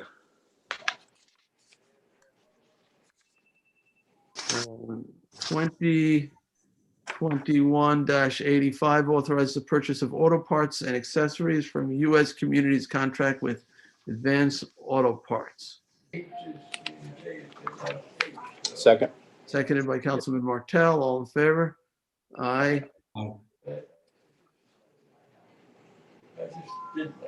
All right, 2021-86, co-sponsored with Councilman Bouvier, Councilwoman Lofstad, and Councilman Schiavone, authorizes the purchase of fleet management services from New York State contract with Automotive Rentals Incorporated. Second. Seconded by Councilman Bouvier. All in favor? Aye. Aye. Approved. All right, 2021-87 authorizes the purchase of gasoline from the New York State OGS contract with Sprague Operating Resources. Second. Seconded by Councilwoman Lofstad. All in favor? Aye. Aye. Approved. 2021-88 authorizes the purchase of law enforcement safety equipment and supplies from the Albany County with Galls LLC. Second. Seconded by Councilman Schiavone. All in favor? Aye. Aye. Approved. Aye. Town Board You're- Resolution 89 of 2021, co-sponsored with Councilman Bouvier, authorize the purchase of road salt from the New York State OGS contract with Atlantic Salt Incorporated. Second. Seconded by Councilman Bouvier. Any discussion on road salt? No. All right. All in favor? Aye. Aye. Approved. Town Board Resolution 2021-90 authorizes supervisor to execute a 2021 consulting agreement with Peak Power Long Island to assist in developing education and outreach, sustainability, and waste management programs. Second. Second. Seconded by Councilman Martell. All in favor? Aye. Aye. Approved. 2021-91 authorizes the supervisor to execute a 2021 license agreement with Pictometry International Corporation to utilize software to assist the tax assessor's office. Second. Seconded by Councilman Schiavone. All in favor? Aye. Aye. Aye. Town Board Resolution 2021-92, co-sponsored with the whole town board, authorizes supervisor to sign 2021 cultural arts and recreation grants. Second.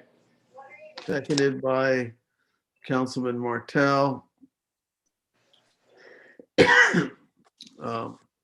Some great organizations there that are recipients of a total of $19,000 in grants. All right, all in favor? Aye. Aye, approved. Town Board Resolution 93 of 2021, Flanders Riverside Northampton Community Association 2021 Community Services Grant. Second. Seconded by Councilman Bouvier. This is a $7,000 grant to Franca. All in favor? Aye. Aye. Approved. Town Board Resolution 2021-94 authorizes supervisor to sign the 2021 East Quogue Hamlet Services Grant. Second. Seconded by Councilman Martell. All in favor? Aye. Aye. Approved. Town Board Resolution 2021-95, co-sponsored with the whole board, authorizes supervisor to sign 2021 Human Services Grants. Second. Seconded by Councilman Bouvier. This is a total of 79,000 in grants. This is coming out of the Cablevision franchise fee. And lots of great organizations that do really important community work.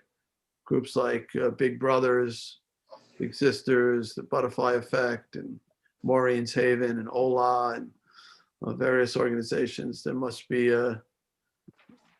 over 20 organizations on the list.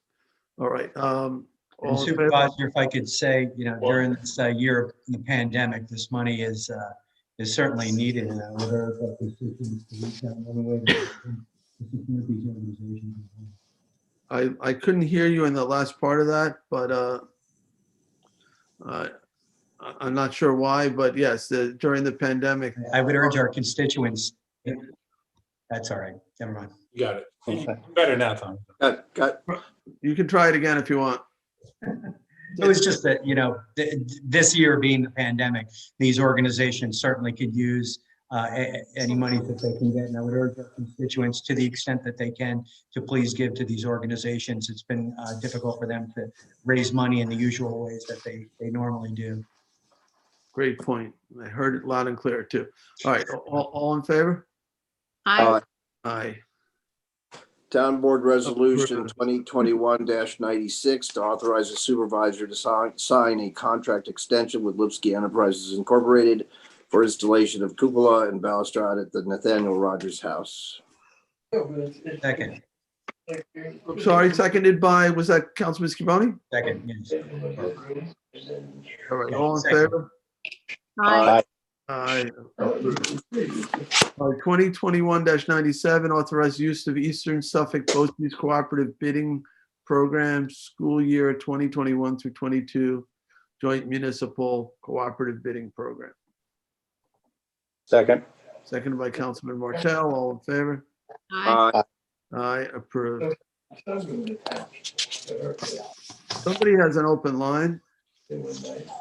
All right, 2021-98, recall that amends Town Board Resolution 2020-1017, authorizing the 2021 service agreement with Motorola Solutions. Second. Seconded by Councilman Bouvier. All in favor? Aye. Aye, approved. This Town Board Resolution 2021-99 to be amended. Okay. And I just had it in front of me. The amendments are Sunday. I don't know if you have that in hand. The Suffolk County tax map number 980 is incorrect. It should be 908, and it's in 4 places. Yes, I do have it. Thank you. Okay, thank you. So make a motion to amend that. I'll second it. All right, seconded by Councilman Scavone. This is on amending it. All in favor? Aye. Aye, approved. And now, John, you want to make a motion to approve as amended? Yes, please. Okay, is there a second? seconded by Councilman Schiavone to approve as amended. All in favor? Aye. Aye, approved. All right, 2021-100. It's a 2021 notice to bidders for the Hampton Bays compost facility renovation. Second. All right, seconded by Councilman Bouvier. All in favor? Aye. Aye. Approved. 2021-101 amends the 2020 budget for various departments. Second. Seconded by Councilman Bouvier. All in favor? Aye. Aye. Approved.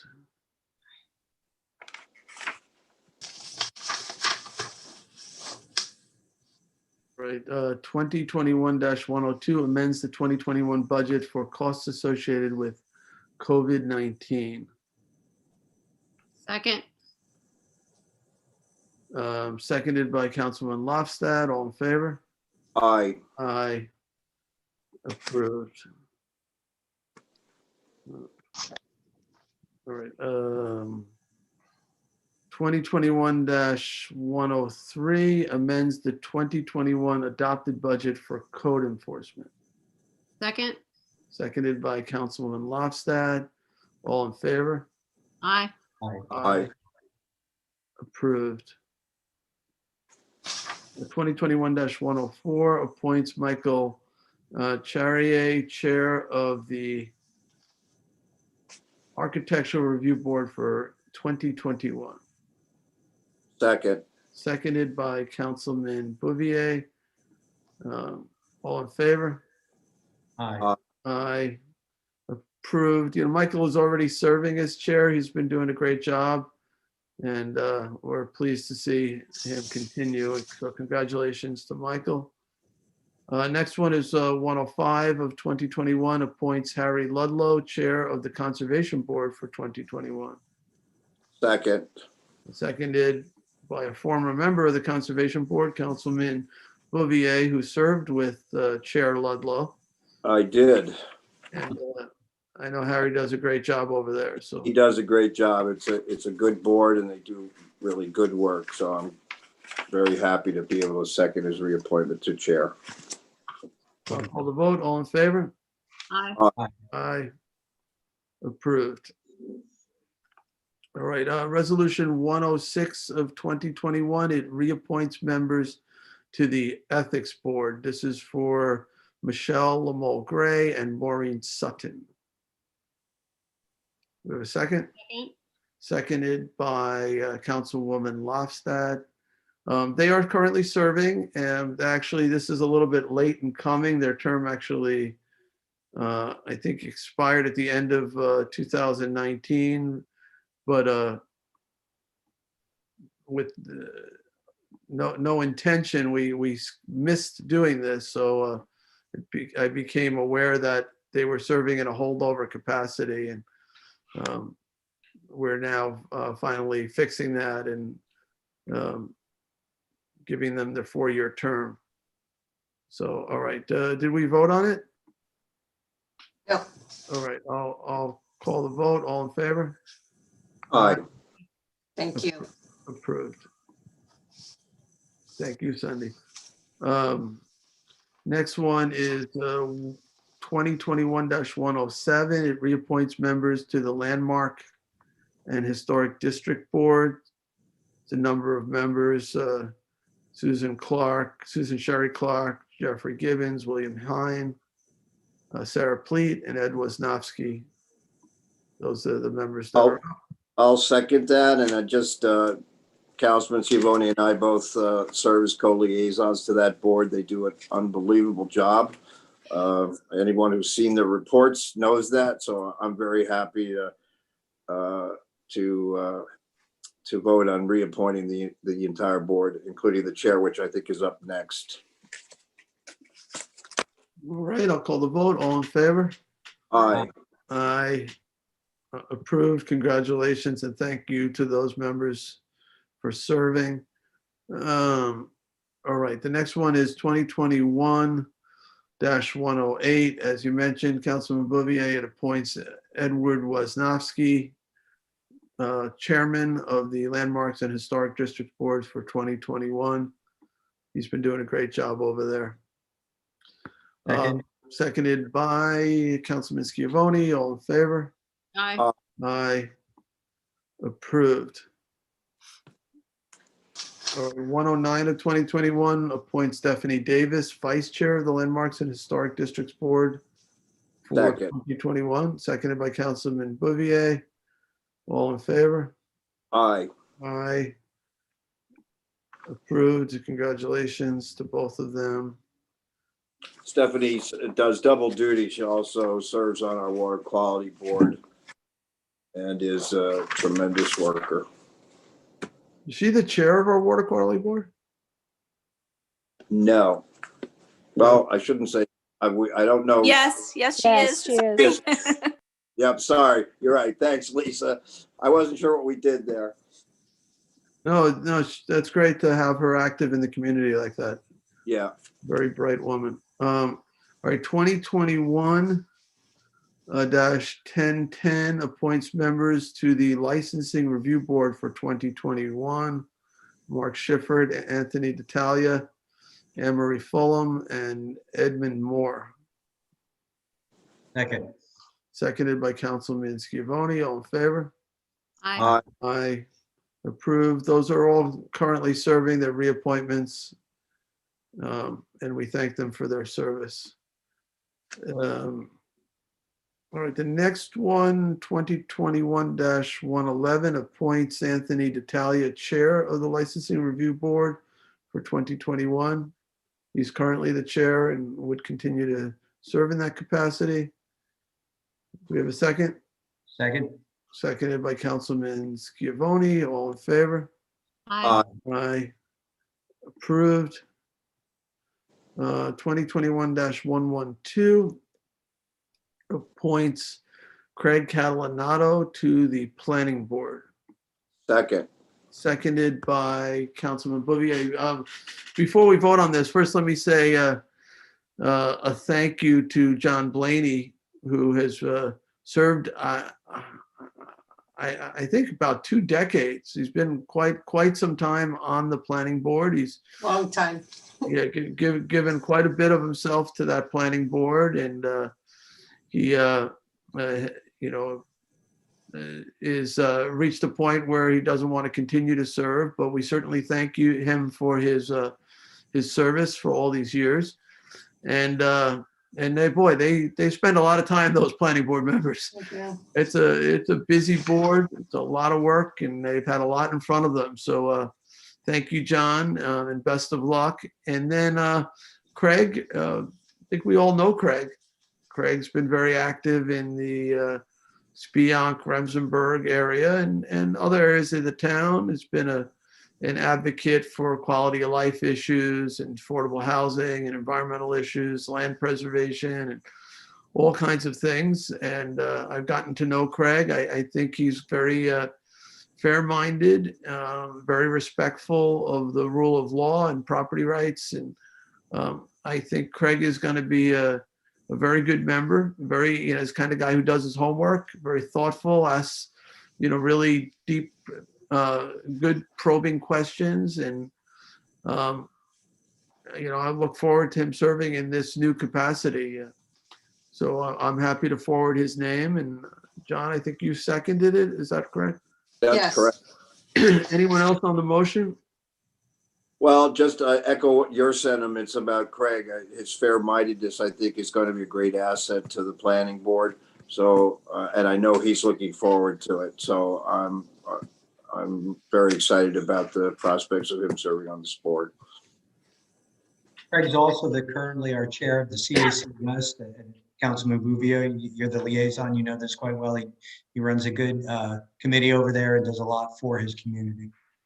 That's true. Thank you, Councilman. And he will be stepping down from that position.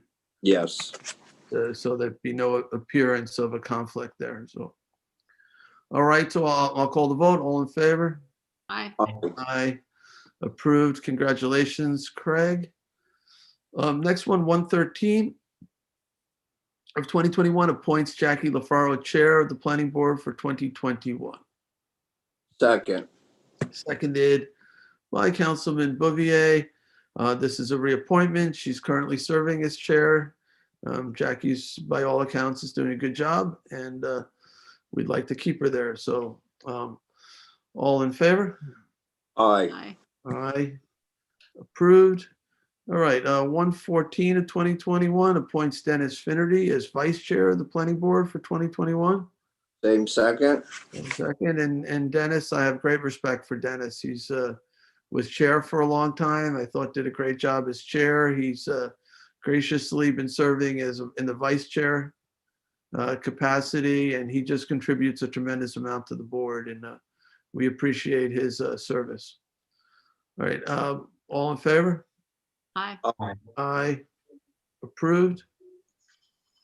115 to 2021 reappoints Robert Edel to the Public Safety Commission. Second. Seconded by Councilwoman Lofstad.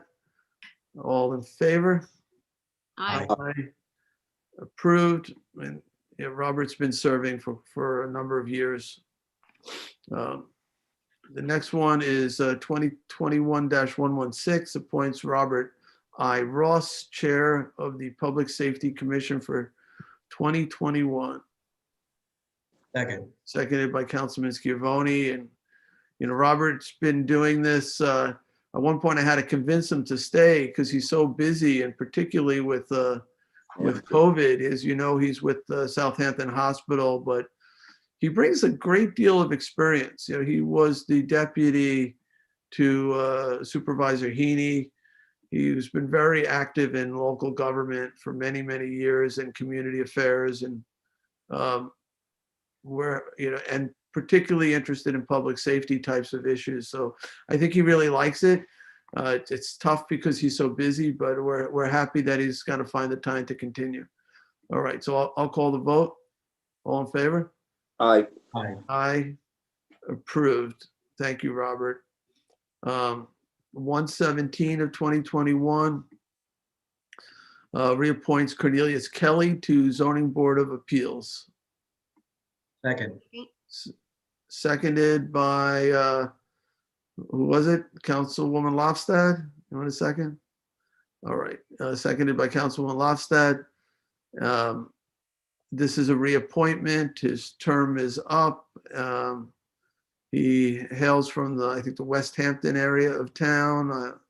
He's got a great deal of land use experience. I think he was working in the title insurance business, and I hear great things about Cornelius Kelly, and he's a very good member of that board. So I'd like to see him stay on too. So.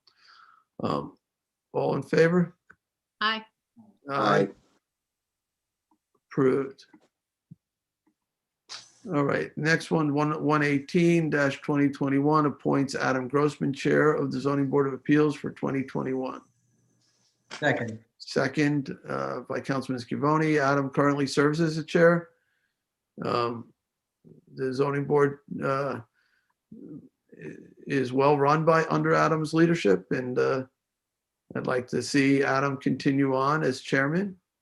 So anyone else on the motion? Yeah, Adam, he brings a lot of land use knowledge. He served on the Zoning Board of Appeals for years. He was vice chair before he was chair.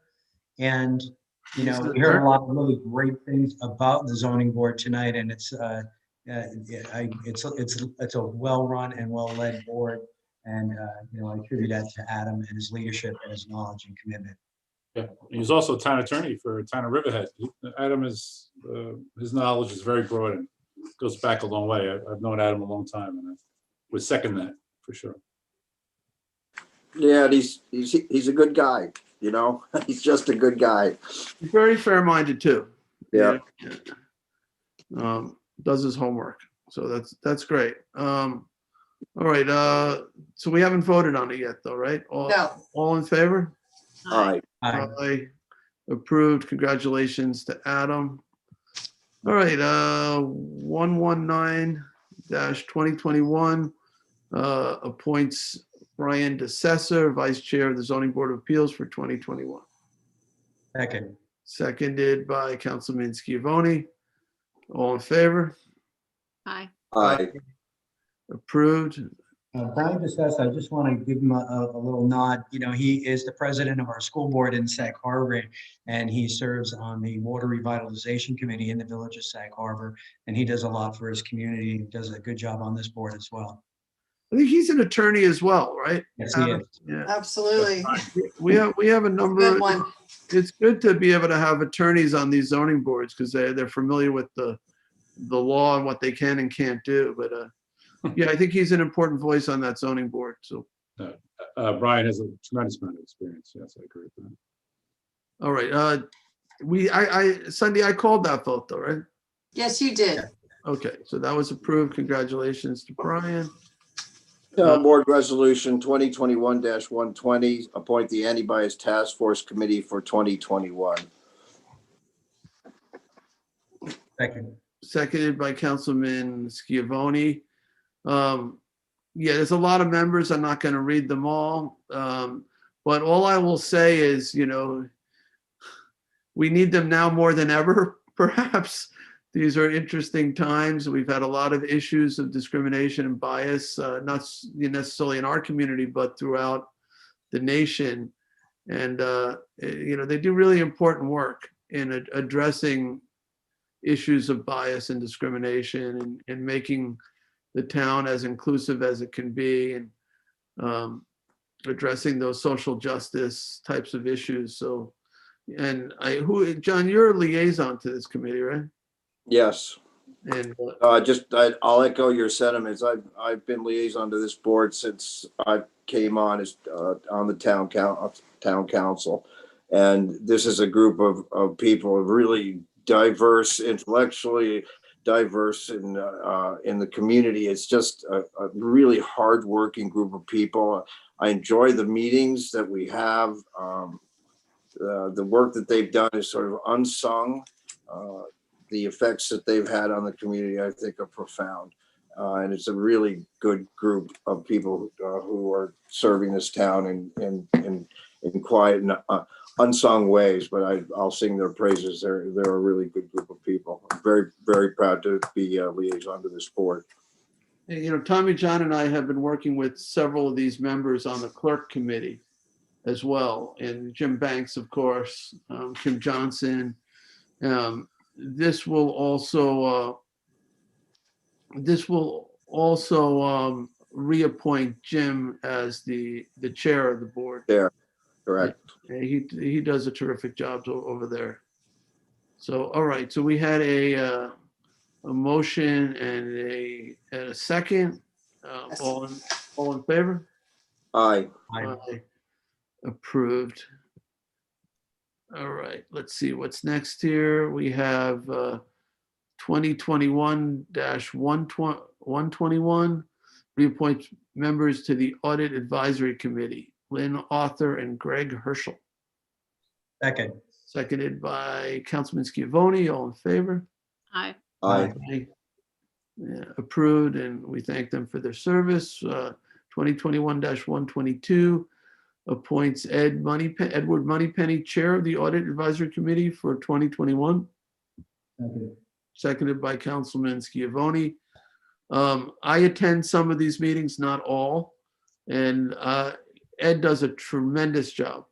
And these are, you know, this is not easy, the work that they do. It really requires a really strong financial acumen, the ability to really understand the numbers and to dive deep into, you know, some of the contracts and some of the provisions. And Ed does a really a terrific job.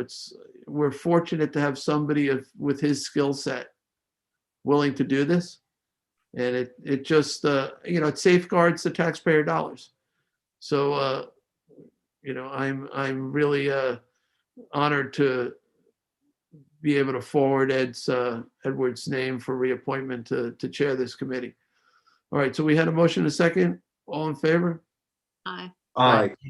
Jay, I'd just like to add to that, the Audit Advisory Committee is one of these committees that, they do their work up on the third floor and, they're reading reports that are 80, 180 pages long or more. And they really do a good job protecting the taxpayer dollars and the expenditures. And, an Audit Advisory Committee is a committee that you never want to hear from. And, it's because, they do a good job overseeing or providing oversight for various aspects of town government, which is running well. And we have people from the public looking at this on this committee, and they do a great job. Thank you. Yeah. Did we vote? I'm sorry. Yeah. Yes, you did. We did vote. Okay. All right. The next one is 123 of 2021. Appoints Community Preservation Fund Advisory Committee for 2021. Robert Enrig, Bruce Stozier, Adam Halsey, Bill Sickles, Elena Williams, and Scott Wilson. Second. Seconded by Councilman Lofstad. There's only one name off of this. The village, we had somebody who was representing villages who's no longer serving as a village trustee. So we have a potential opening there. We can discuss who is the best suited to fill that seat. But all right, we will vote. All in favor? Aye. Aye. Approved. Town Board Resolution 2021-124, co-sponsored with Councilman Martell, to appoint the Sustainability Southampton Green Advisory Committee for 2021. And again, this is a board that I'm deeply involved with, and I'm glad this year to have Rick joining me as co-liaison of the Sustainability Committee. A lot of the things that we do in town, initiatives that we put forward, including energy independence goals and CCA and so many other things. They're too long to list right here, but I just want to commend this board for its support and its ability to recommend to the town some really great initiatives that have done some real good. So. All right. Did we get a second on that? Not yet. There we go. Seconded by Councilman Martell. All in favor? Aye. Aye. Approved. Thank you all for all the volunteers who participate in that. 125, 2021 reappoints members to the Transportation Commission. Helen, yeah, there's 5 names there. Seconded by Councilman Scavone. All in favor? Aye. Aye. Approved. Town Board Resolution 2021-126, appoint Office of Veterans Affairs for 2021. And just on the motion, I just wanted to say thanks to this Vets Committee. They've become a bit more active. In fact, recently put up some active military and vets parking at several town properties. And I want to thank them for spearheading that program. Looking forward to working with them. Wasn't this committee sort of dormant for a while? Yes. Mhm. All right. So we don't have to create the committee. The committee exists. We're just populating it. Yes. Okay. Who was seconded? No one yet. Councilman Martell is seconding. All in favor? Aye. Aye. Approved. All right, 127 of 2021, authorize additional funds for legal services by Devitt Spellman Barrett LLP for 2020. Second. Seconded by Councilman Bouvier. All in favor? Aye. Aye. Approved. 128 of 2021, authorize additional funds for legal services by Vincent Toomey Esquire for 2020. Second. Seconded by Councilman Lofstad. All in favor? Aye. Aye. Approved. 129 of 2021, authorize additional funds for outstanding legal fees of Stephen L. O'Brien of the law offices of O'Brien and O'Brien LLP. Second. seconded by Councilman Scavone. All in favor? Aye. Aye. Aye. Just for a point of clarification, I just want to point out that we're not expanding our outside council budget here. We're, for year 2020, we were almost $200,000 below our budget. But this is just moving around some money from that 220 budget, just so the board understands and the public understands that we're not expanding our any funds that we weren't authorized to do. Right. All right. Thank you, Jim, for that clarification. And we did vote on it, right, Cindy? Yes. All right. All right. The next one is 130 of 2021, authorize additional funds for outstanding legal fees for Stephen Leventhal, Esquire, for ethics matters in 2020. Second. Seconded by Councilman Bouvier. All in favor? Aye. Aye. Approved. Town Board Resolution 2021-131 needs to be amended on the floor. I'm not sure, Sunday, if you have that in hand. Yes, I do. All right, so I will make a motion to amend that on the floor. Second.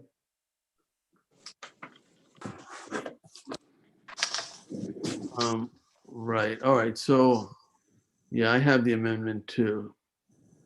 Yeah, it's. All right. Thank you, John. So there's a motion to what's the amendment? It's really housekeeping because Yeah. Department of Land Management is the agency in the town that files the notice with the environmental notice bulletin, not my office. So it's just updating it to reflect what actually happens in the process. I mean, I have it as in the 1, 2, 3, 4, 5th, whereas. There's the addition of additional. Right, the addition of additional. The second to last resolved. And there's the word the word "the" is being crossed out from the other, it's from other involved agencies. That's not really consequential. And then you're saying, John, in the third resolved, the town clerk shall cause said addition. Getting crossed out, and land management is hereby directed to file said. Determination of significance to be filed is getting crossed out in the environmental notice bulletin. So it'll just read resolved. This is the third resolved that land management is hereby directed to file said determination of significance in the environmental notice bulletin pursuant to section 6 NYCRR part 617.12C. And that's it. That's it. All right. And okay. So we all know what we're voting on. And I think we're simply voting to amend. So seconded by Councilman Scavone. All in favor? Aye. Aye. Aye. And now a motion to approve as amended by Councilman Bouvier. Yeah, I haven't read the amended. So this is Town Board Resolution. We're still on the other one, John, 131. Yeah, that's where I did not read the title, Supervisor. Right, assuming lead agency for the purposes of secret review and adopt a negative declaration in connection with zoning code amendments for the regulation of battery energy storage systems throughout the town. All right. Correct. So you're making a motion to approve as amended. Correct.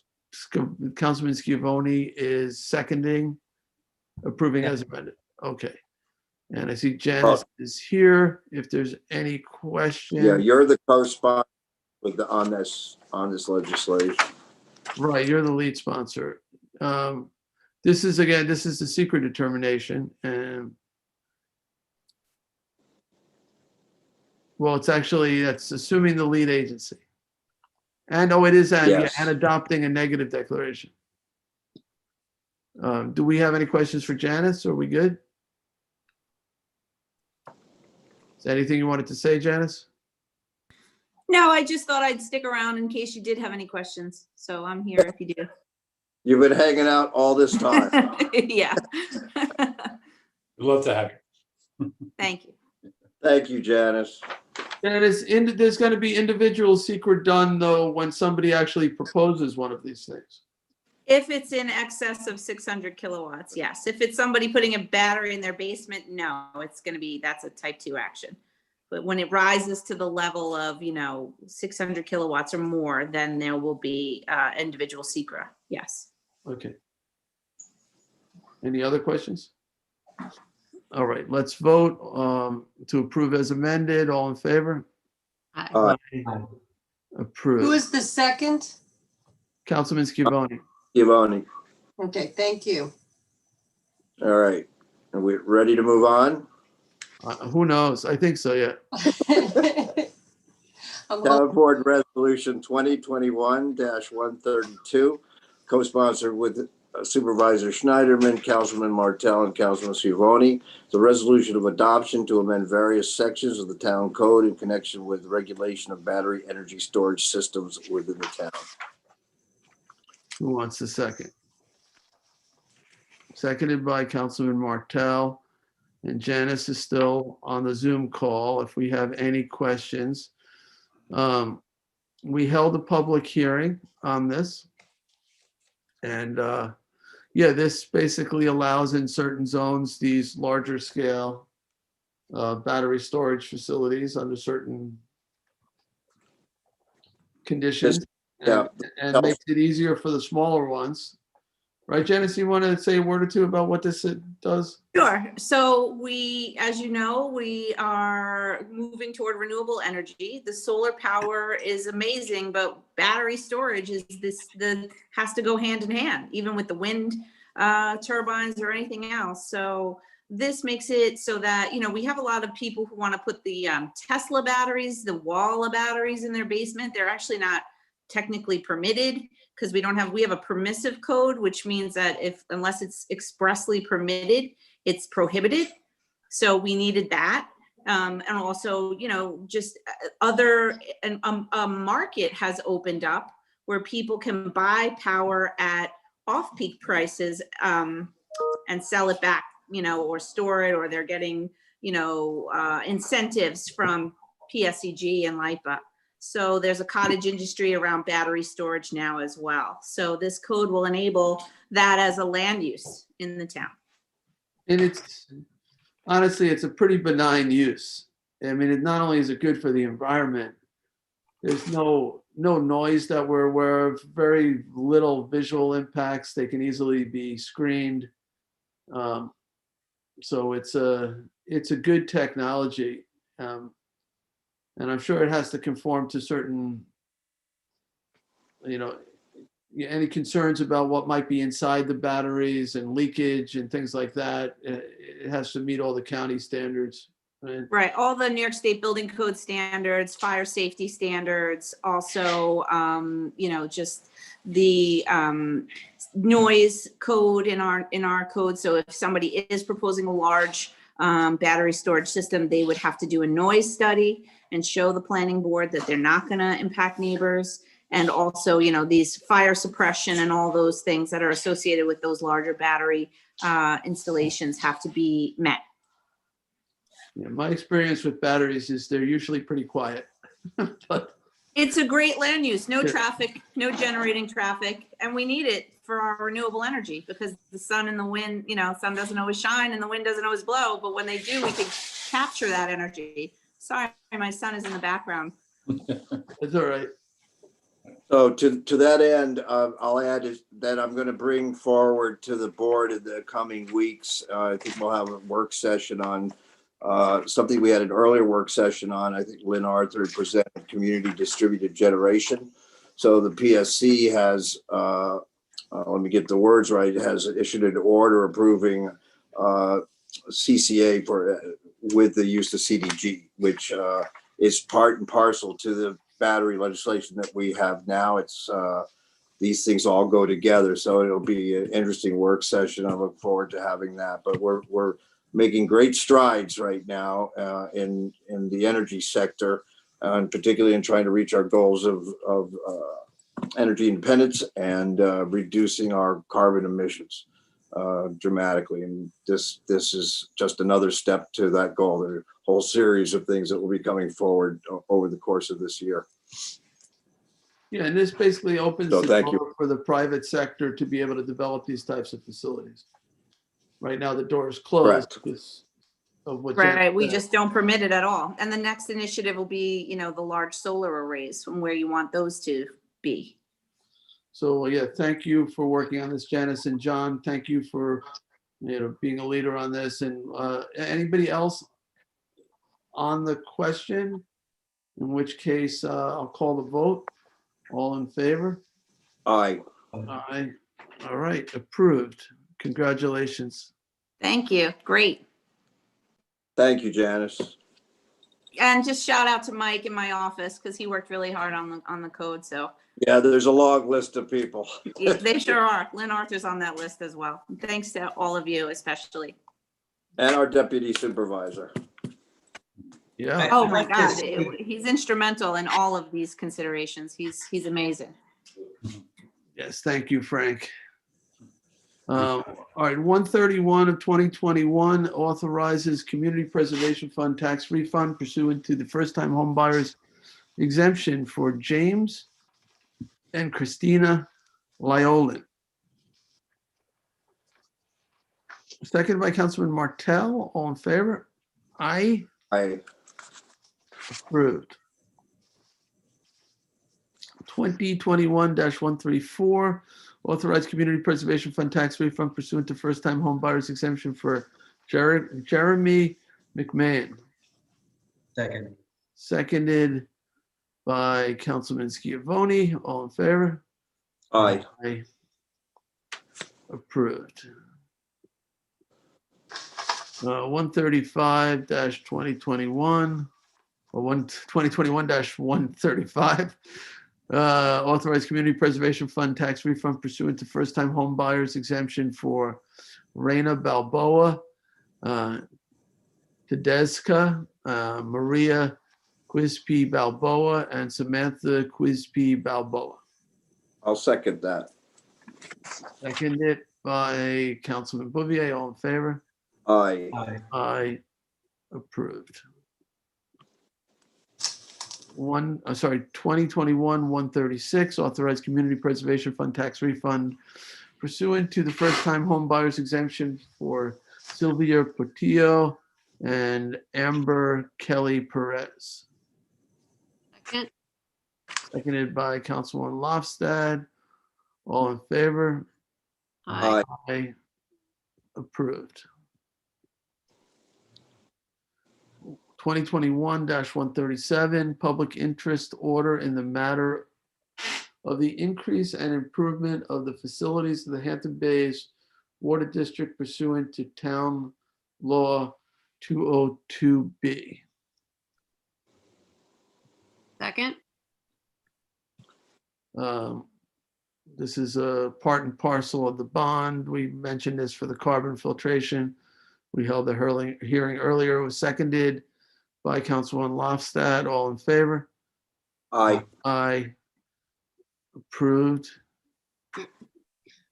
All right, next one, 138 of 2021. This is a, and we will need a roll call here. It's a bond authorization of 340,000 for improvements to the Hampton Bays Water District.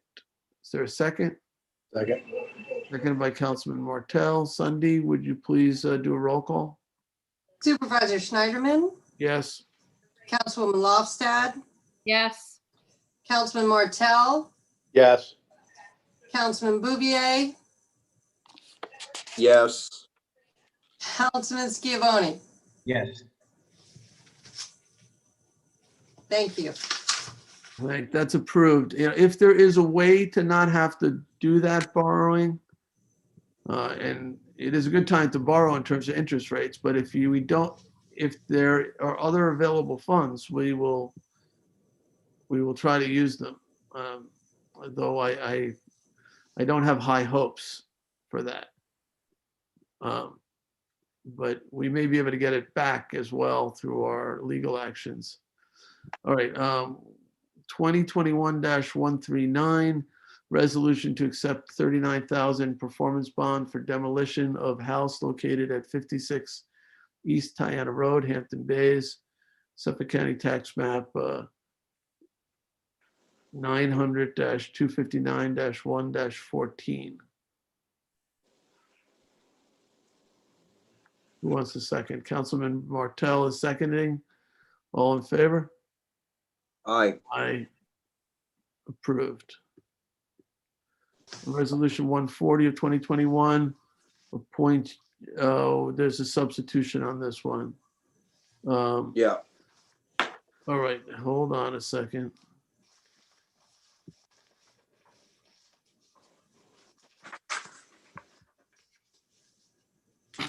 All right, there's a substitution. It's ID number 35746. And let me just, yeah, here it is. Do we have to second substitution? Was that? Do we have to vote to put it in the agenda or just vote on the resolution? Good question. It's late in the evening. You need to vote to substitute first, Right. and then you'll vote on the resolution. All right. I'm gonna make a motion to vote to substitute 35746 for 2021-140. Second. Seconded by Councilman Bouvier. All in favor? Aye. Aye.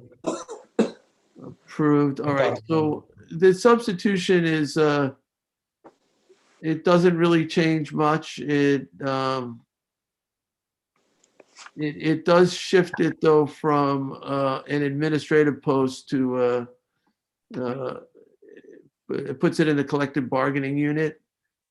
It's not a supervisory position.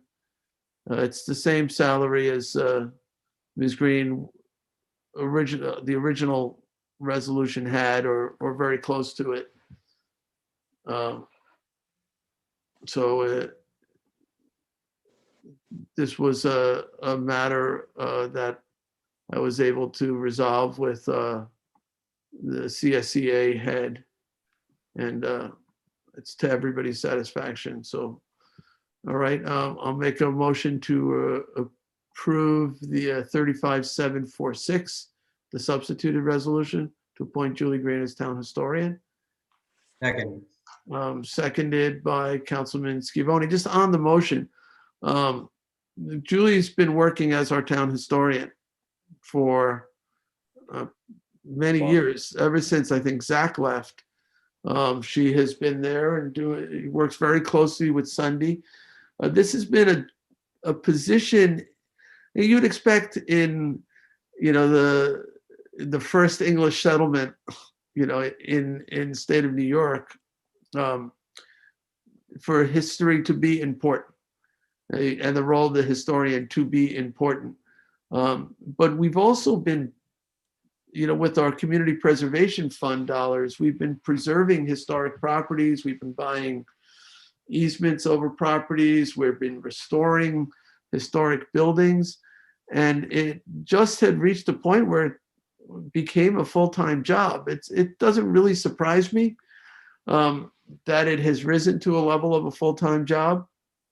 And I just met with Julie this week, yesterday, and we talked about the Bridgehampton area and the historic significance of downtown Bridgehampton, and all the various components it still retains from its earlier heritage. So, and I have to say, I was really impressed by the scope of Julie's knowledge, the amount of research that she had done, and how clearly she was able to articulate the things that were worthy of preservation in that area. And, I'm going to turn this over to Sunday because I know she's going to want to say a thing or two about Julie. But, my experience with this post of town historian, some towns don't take it very seriously. They it jumps around from person to person. It's kind of like a designation, like a poet laureate or something. And our historic assets are so important and so vast that I think it really rises to a level of having a full-time person who's literally is a scholar. You have to be a scholar. You have to be able to do the research, pull everything together. You need to be able to write it up. You need to be able to present it to the board or to the civics or the CACs or to the libraries. It's really, this is not meant for an amateur, not when you're dealing with things this important. And of course, we have broadened our scope a little bit to include the indigenous people of our area too, which I think is really important. We're not just focused on the, colonial period forward. We're looking at the history of Southampton before it was called Southampton. So, and we're familiar with lots of the names it was called because we see them on, the names of bridges and the names of creeks and the names of hamlets. So the role that the indigenous people played in this area is really important. But I'm going to kick it over to Sunday to say a few words about Julie. But I think she's going to be a wonderful, wonderful person to serve in this capacity. And I hope, in the years to come, she'll really help us learn about our history and preserve our history for future generations. Sunday?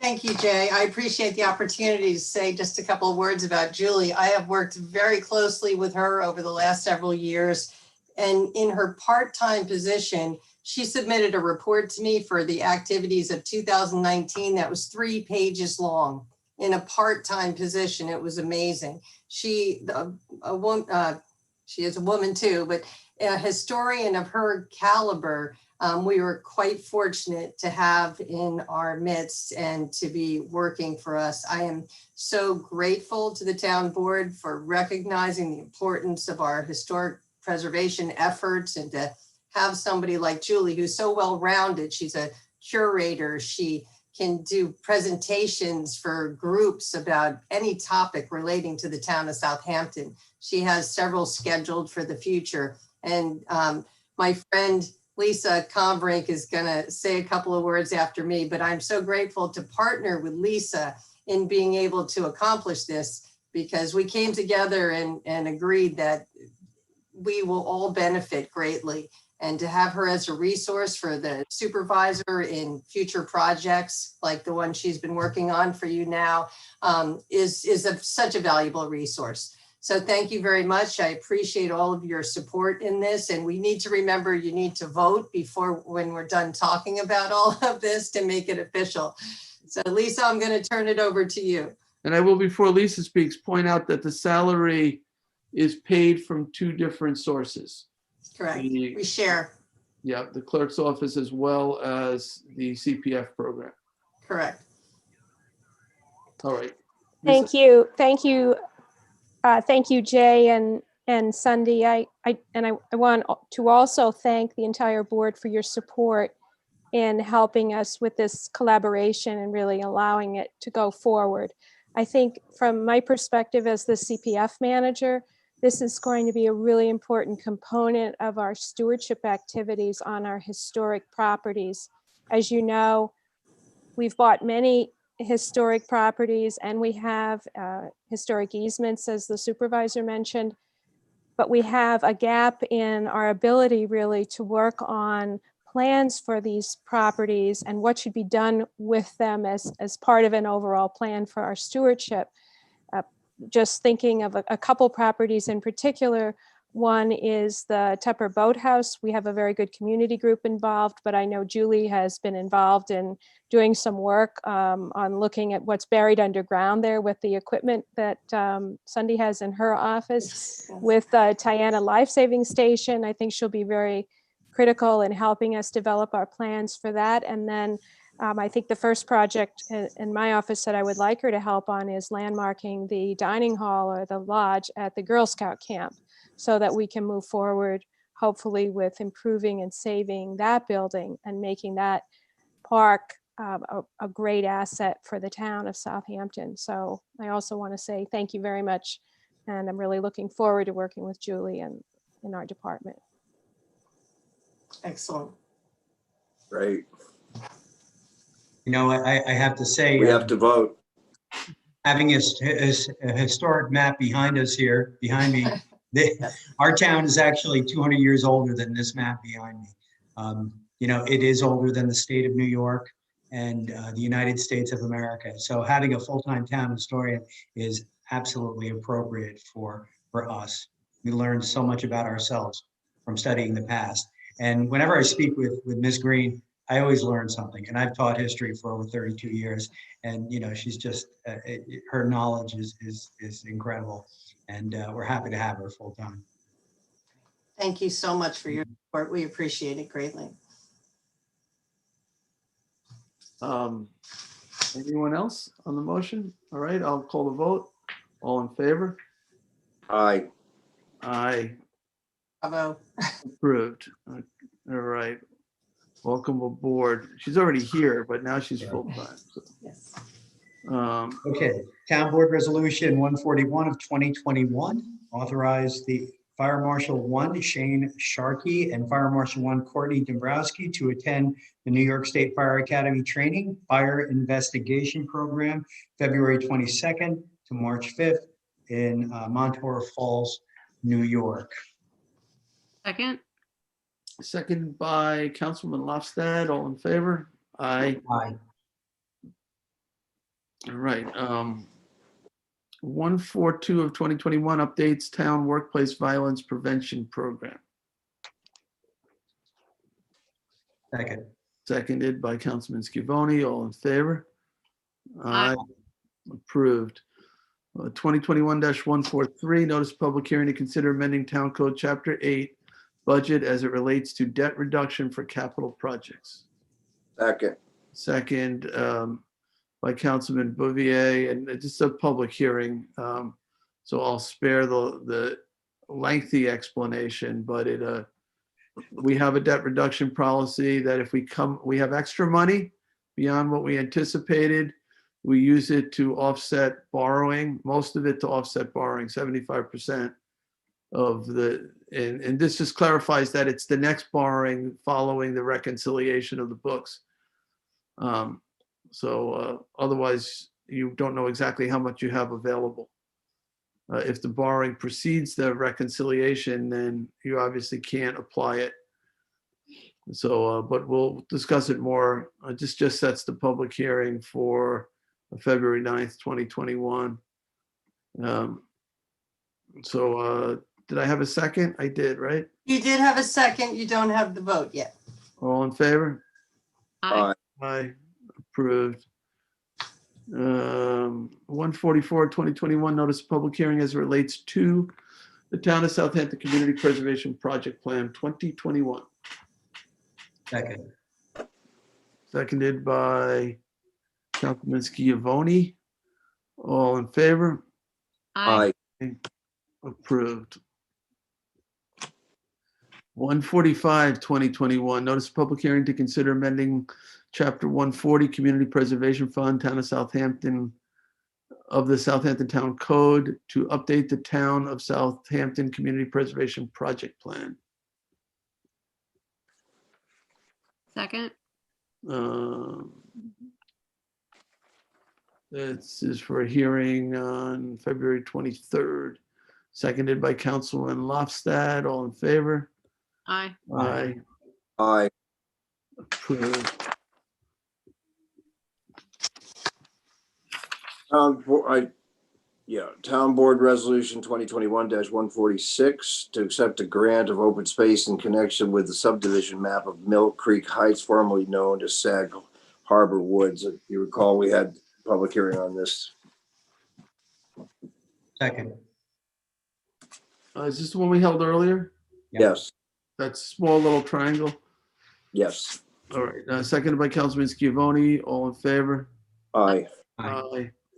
Approved.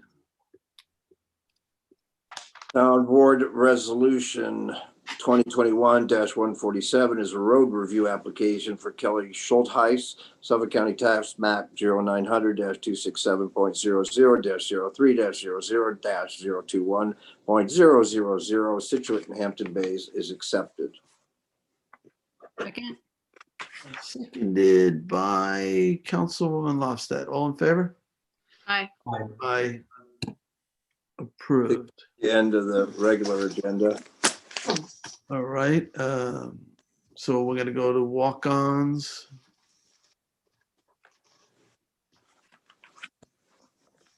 All right. So the first one, 35724, is a notice of public hearing to consider amending Chapter 140 Community Preservation Fund of the town of the Southampton Town Code to update the town of Southampton Management and Stewardship Plan. Second. Second by Councilman Scavone. All in favor? Aye. Aye. Approved. 35736 is warrant number 2. Where am I? Warrant number 2, capital number 2, CPF number 2, and payroll liability. Got it. All right. Second. Seconded by Councilman Bouvier. All in favor? Aye. Aye. Approved. Aye. All right. I think I'm up to 35750. It's a notice of public hearing to amend Article 4 of Chapter 330 zoning entitled Multifamily Plan Residential Development Districts to eliminate references to PDDs, continue to allow the Pine Barrens credits and development rights where appropriate, reference special exception standards for assisted living proposals, reference Chapter 216 for affordable housing requirements, reference the fee schedule and increase required distance from hamlet centers from 500 feet to a quarter mile for large senior developments and from a half a mile to 1 mile for all others. I think we had a work session on this, right? We did last week. Last week. So I'll second. some of this is housekeeping because of the removal of the PDD language, but some of it also addresses some of the affordable housing impediments inherent in the code so that we can hopefully move forward with some reasonably priced housing for our workforce.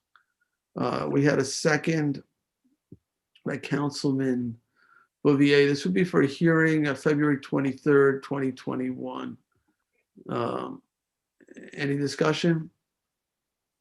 Any questions for Janice? Okay, all in favor? Aye. Aye. Aye. Aye. Rick, did you vote?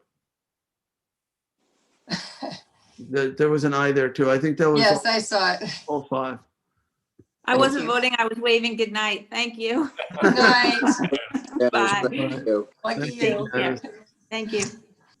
Long night. It's a long agenda tonight. I'm scrolling to try to find the next resolution here. Give me a second.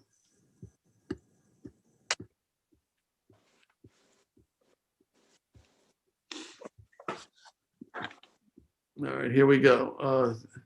It's actually Rick's resolution 35758. Rick, do you want to read that one? No, could you read it? I'm having trouble getting it on my phone.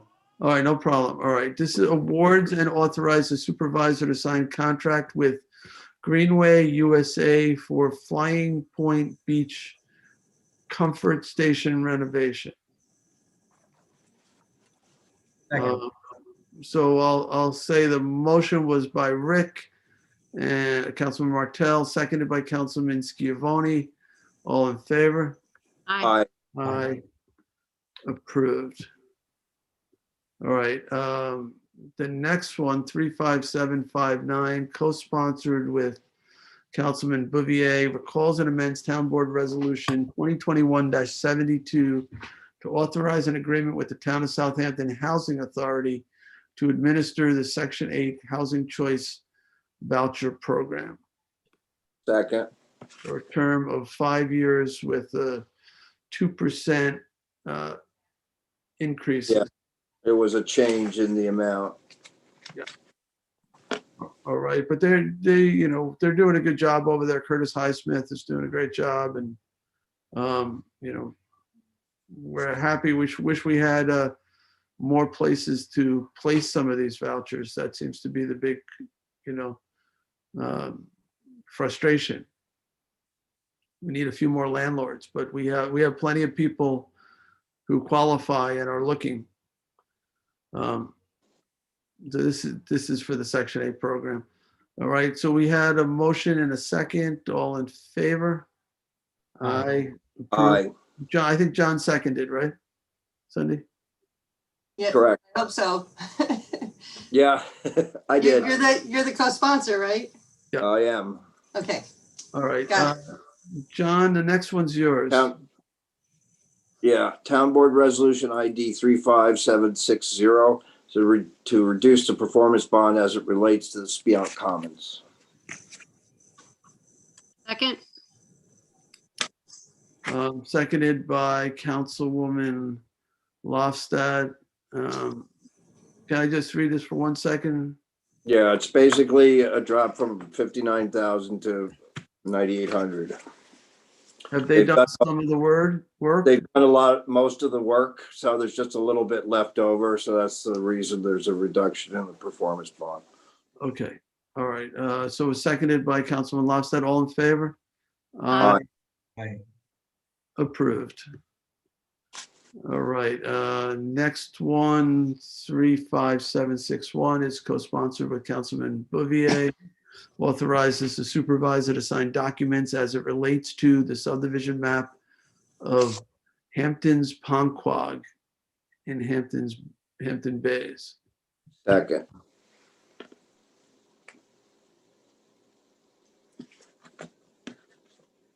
Let me just give me 1 second. This is the transfer of the density. Mr. Yes. This just allows for the transfer of the density off of the sending parcel to the receiving parcel, which is the new lot that we purchased last year concerning the senior center in Hampton Bays. Oh, okay. Jim, I believe that the sending parcel is at Jackson Avenue. Do you know which property it is? It was it's 86 Old Riverhead Road. Yeah, I'm just wondering, It was a purchase. It was purchased by CPF. I'm not sure when that was. Okay. It was an 8.5 acre parcel. No, I'm sorry. So we're going to transfer sanitary flow off of it? That's correct. That was correct. It's part of the, if you recall, when we purchased we had the option to purchase the property as part of the Hampton Bays shopping center there, where we have our community senior center there. We just needed a little more density from a health department purposes. We were about 700 gallons per day short. So we did a board review hearing before the Suffolk County Board of Health. It was approved, and we just need to effectuate the approval of the transfer of development rights from that sending parcel to this parcel. Yeah, we discussed this with Janice Shearer a long time ago. Yeah, we take so long to get approval from the department. Sure, it was actually when Kyle was involved as well. Yeah. So the other part, we have to file a covenant on the other piece? That's correct. That's correct. And there's also that sending parcels are also going to be utilized for affordable housing under the Hampton Woods subdivision that's pending, I believe, before the planning board. But there's enough density between both projects, more than enough density, to be transferred onto the respective receiving sites. Okay. I'm a little bit confused. I thought you said it might be a CPF parcel. The sending parcel? Yeah. I believe it is. I believe it was. It was a property that was acquired by the town. Acquired by the town, but probably not CPF is my guess. That's possible. I don't recall exactly, but Well, it says sending parcel was acquired by the town utilizing Southampton Town Community Preservation Funds on November 17th, which requires that said parcel remain vacant.